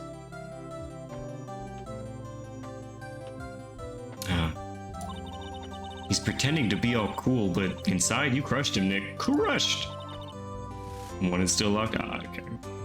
I gotta say I'm impressed. It was pretty close though. I was sure we'd had it. I know, I was on the verge of tears the whole time myself. But now, it's all just a good memory. So, it's finally over, Edgeworth. Right. Yeah. I'm not sure how to say this. I know, try thank you. I see. Thank you, Wright. You're welcome. I think you could have done better than that. Sorry, I'm not good at this sort of thing. You got a lot to learn, Edgeworth. You got you there. Woo! Amazing, pal. You pulled through just like I thought you would. I'll never forget this. I owe you one, pal. And tonight, let's party. Dinner's on me. Yeah, my salary went down a bit this month, but who cares? See, Mr. Edgeworth, you should take a lesson from Gumshoe. That's how you say thank you. I see. Whoop. I feel foolish. Don't worry, take it a little at a time. You'll get used to it. It's been 15 years since I've seen Edgeworth this unguarded. Hey y'all! Lotta! Y'all great in there. Thank you. Yo, Edgeworth, congrats! Thank y'all very much. I knew you're innocent from the start, of course. Just look at you. You wouldn't stick your hand in the cookie jar even if no one was there. No, it's so hard expressing emotion. I feel you, Edgy. Don't we all kind of a little bit feel him? You were the witness on the first day of the trial, weren't you? Yeah, well, let bygones be bygones there. Speaking of which, what are you doing now, Lotta? Who, me? Oh, I went back to college. I gave up trying to be an investigative photographer, but pretty quick. Really? That's too bad. Huh? Isn't that the hot dog guy from the bar? Huh? It's over, Nick. It's over. Why? Larry, what happened? Oh, Nick, now I'm not long for this world. You don't look sick. It's Keonce. She's gonna live in Paris. Paris, Nick. She's you should have seen that coming. Yo, Edgy, there you are. Yes, here I am. Once again. Congrats, Edgy. Here's a little gift from me in celebration. Hey, celebration? That's unusual for you. Don't worry, we'll watch the Hey Girly skit. About time for stream to end anyways. We'll watch the Hey Girly skit. Harry Butch, you come along too tonight too, my treat, pal. Huh? Thanks. Looking forward to it. Yo, Nick. What's the suit that question? That's the suit that questioned me. When he says treat, that's not police talk for prison food, right? Right? I think you'll be fine, Larry. Right. Yep, what's up? That envelope that Larry gave me. It's got money in it. Well, yeah, that's not strange. People give money away to celebrate. It's $38, right? Huh? What a weird amount. I mean, it's not a little, but it's not a lot either. Larry took his lunch money. $38 exactly? Nick, wasn't that exactly the amount of lunch money that was stolen from Edgeworth in school? $38. No. No, Larry, it was you? What are you so surprised about, right? Huh? Larry was absent that day from school, right? That doesn't automatically rule him out as a suspect. What? Think back to that day, 15 years ago. Larry took the day off, but he was bored, so he came to school anyway. Then he saw the money lying there, and the rest is history. I never was good at history. Edgeworth, you didn't know, did you? I suspected. I just couldn't picture Larry protecting you like he did that day. Everyone else was saying you did it. The whole class was against you, remember? Yeah, too well. Right. You may not know this, but we used to have a saying back in school. When something smells, it's usually the butts. I know! Really, right? I'm surprised you didn't figure it out. Well, it sure is an unexpected turn of events. He's doing a :3 face. Edgeworth? You should have told me. Now, Nick, it was 15 years ago. Don't you think the statute of limitations has run out, Mr. Edgeworth? I'd say so, yes. There you have it. Where does that leave me? I became a defense attorney because of what you two did. Well, you always have been something of an insufferable emotionalist. Yeah, and you get worked up too easily, too. More of a, yeah, it's more of the carrot. Death. The death sentence for both of you. Man, if only I had known, I'd have become a prosecutor. The same goes for me, only the other way around. For the longest time, I thought I might have killed my own father. I thought I might be a criminal. I became a prosecutor in part to punish myself. If I had known the truth, I might have become a defense attorney after all. Edgeworth, want to switch right? Hey y'all, line up, I'll take a photo. Photo time, let's go! Go, gadget photos! And after that dinner on me. After that dinner, bond me. After that dinner, Kongi. Detective Gumshoe took us out on the town that night. We celebrated Edgeworth's newfound freedom. Even though Edgeworth himself was still in detention. December 29th, 5:02 a.m., Wright and Co. Law Offices. Whoa, I went a little overboard yesterday. My head hurts. It's still only 5? Maybe I should go back to sleep. What's this? A letter? Whoa. Good morning, Nick. You were really impressive yesterday. Seeing you, it made me think about what I'm doing here. I'm a spirit medium, in training, of course. I wanted to help Mr. Edgeworth too. I wanted to help you, but I couldn't. I was useless. I decided to go back to my training. I'll become a full-fledged spirit medium for starters. I couldn't say it to your face, so I left this letter. Goodbye, Nick. Aww, Maria, goodbye. What time is it? Oh, first trains for the mountains have already left. To the station.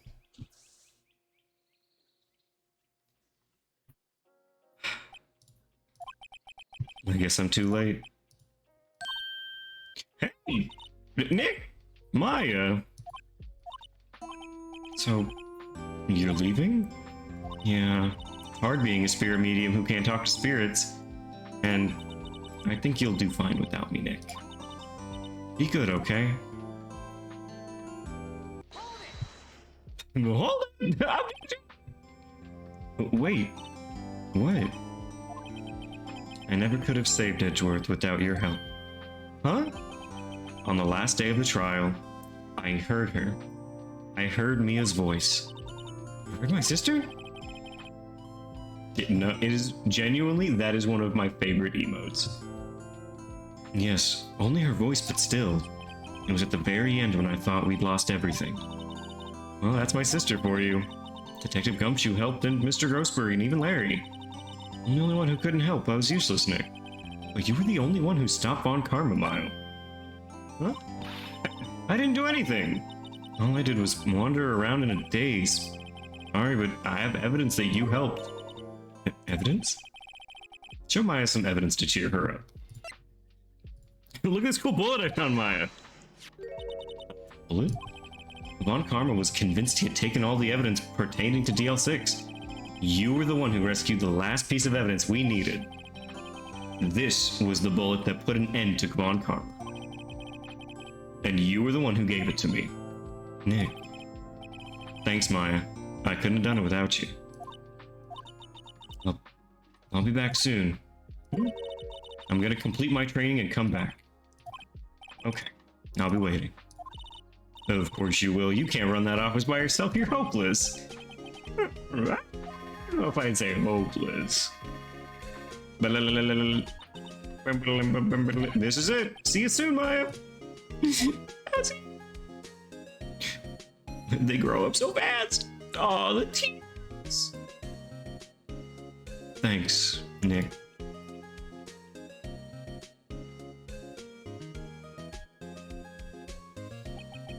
And so my story ends. Time to turn a new page and say goodbye to the novice defense attorney that I once was. Now a new story begins with the same old crazy cast of characters.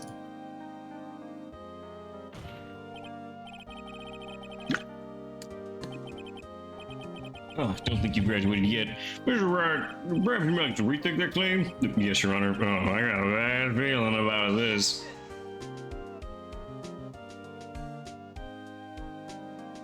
Concept, script, director, shoot. No fucking way. That is not the whole first game.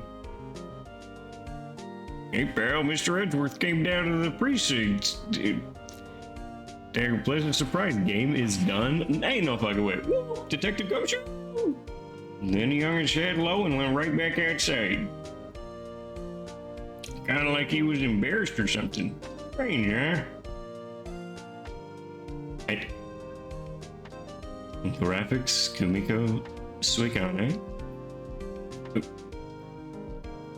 I feel like I'm being baited here. Well, Nick, you haven't seen him lately. Who, me? I've been working at a cheese shop. Missy's a nice lady, but she's not exactly a cheap date. Surprised we did it on time? Oh, we did it like perfectly on time. But like, still, you're not being gaslit. I refuse to believe I will live in a world of my own fibs and lies. All right, yeah, Harry's been busy. You know, not to ring my own bell, but I sort of taught him everything he knows. I'm sure he's grateful.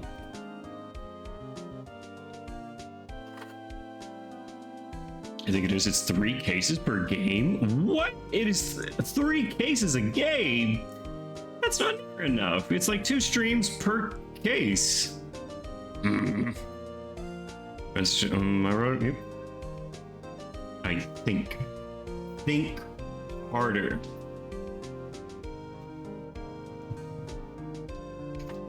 That's so unfortunate. I really liked a lot of these characters. I would definitely hope that I can play games with them for more time.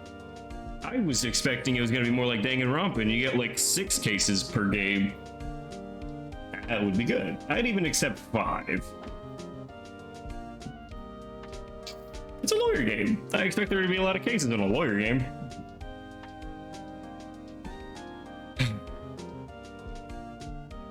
Masakazu Sugimura. This game does have very nice music, though. That much I will agree to. Very nice. Very iconic music. Can't be a star with a name like Phoenix. Got it. I won't say. Yeah. Don't tell me. I would just like to know if it's more, but only if it is more. But don't tell me. I don't need to know. Gotta add some of these to my music folder for future videos. I mean, yeah, Ace Attorney has some, and I love that they kept it like 8-bit. They didn't update it. It's still like or maybe like 16 or 32-bit. Like, it's still Nintendo DS quality music. That didn't change. Publicity? Why do you need publicity for this game? It's fucking insane. It's great. I genuinely remembered it being 3 cases. Sounds like she caught a cold standing under a waterfall. I wanted to visit, but didn't have time, so I sent her some pink princess trading cards. Says she can't buy them where she is. What kind of place is she living at anyways?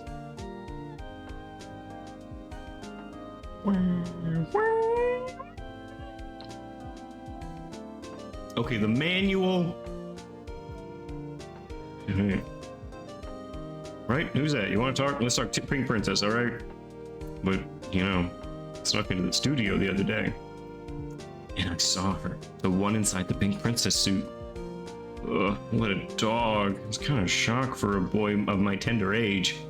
Aw, she's not as pretty as the show. Unfortunate. And the producer. Really, this should be one of the last ones. Yeah, I remember, right? That lawyer guy. Me? I'm in training to become a paranormal photographer.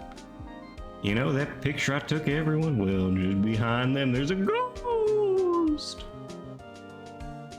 For real, now that's talent. I'm gonna be famous. Executive producer, Shinji Mikami. Oh, the ghost! There's a ghost in the picture. Oh, Mia never left. She's with us every day.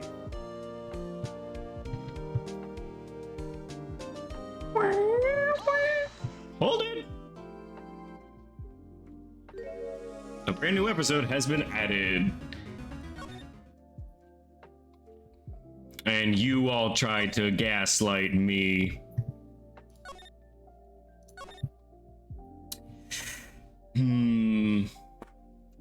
So unfortunate that we've actually reached the end of our stream for this evening, even though I would love to continue right here. But we will be back with this on Saturday. Alright, ladies and gentlemen, we have reached that time. There's another episode. There's episode 5. It's probably an epilogue, but either way, I'm okay with watching it on Saturday and then going interesting.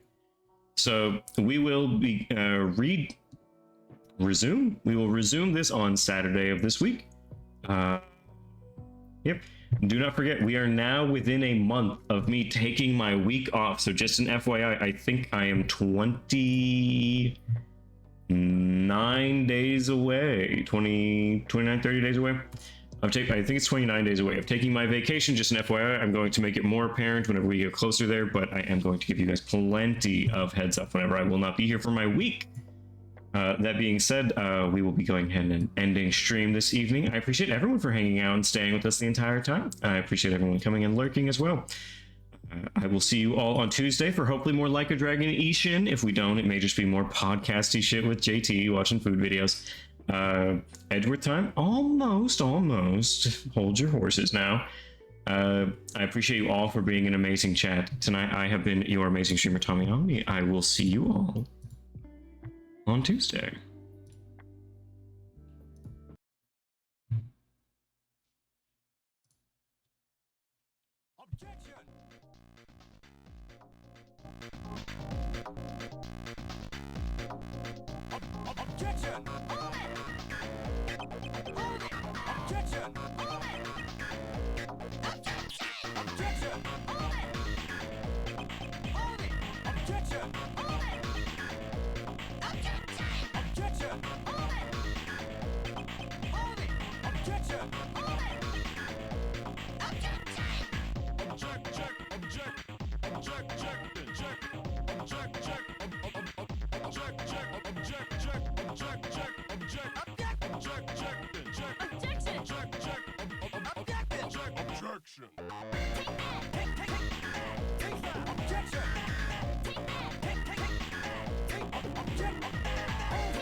Getcha!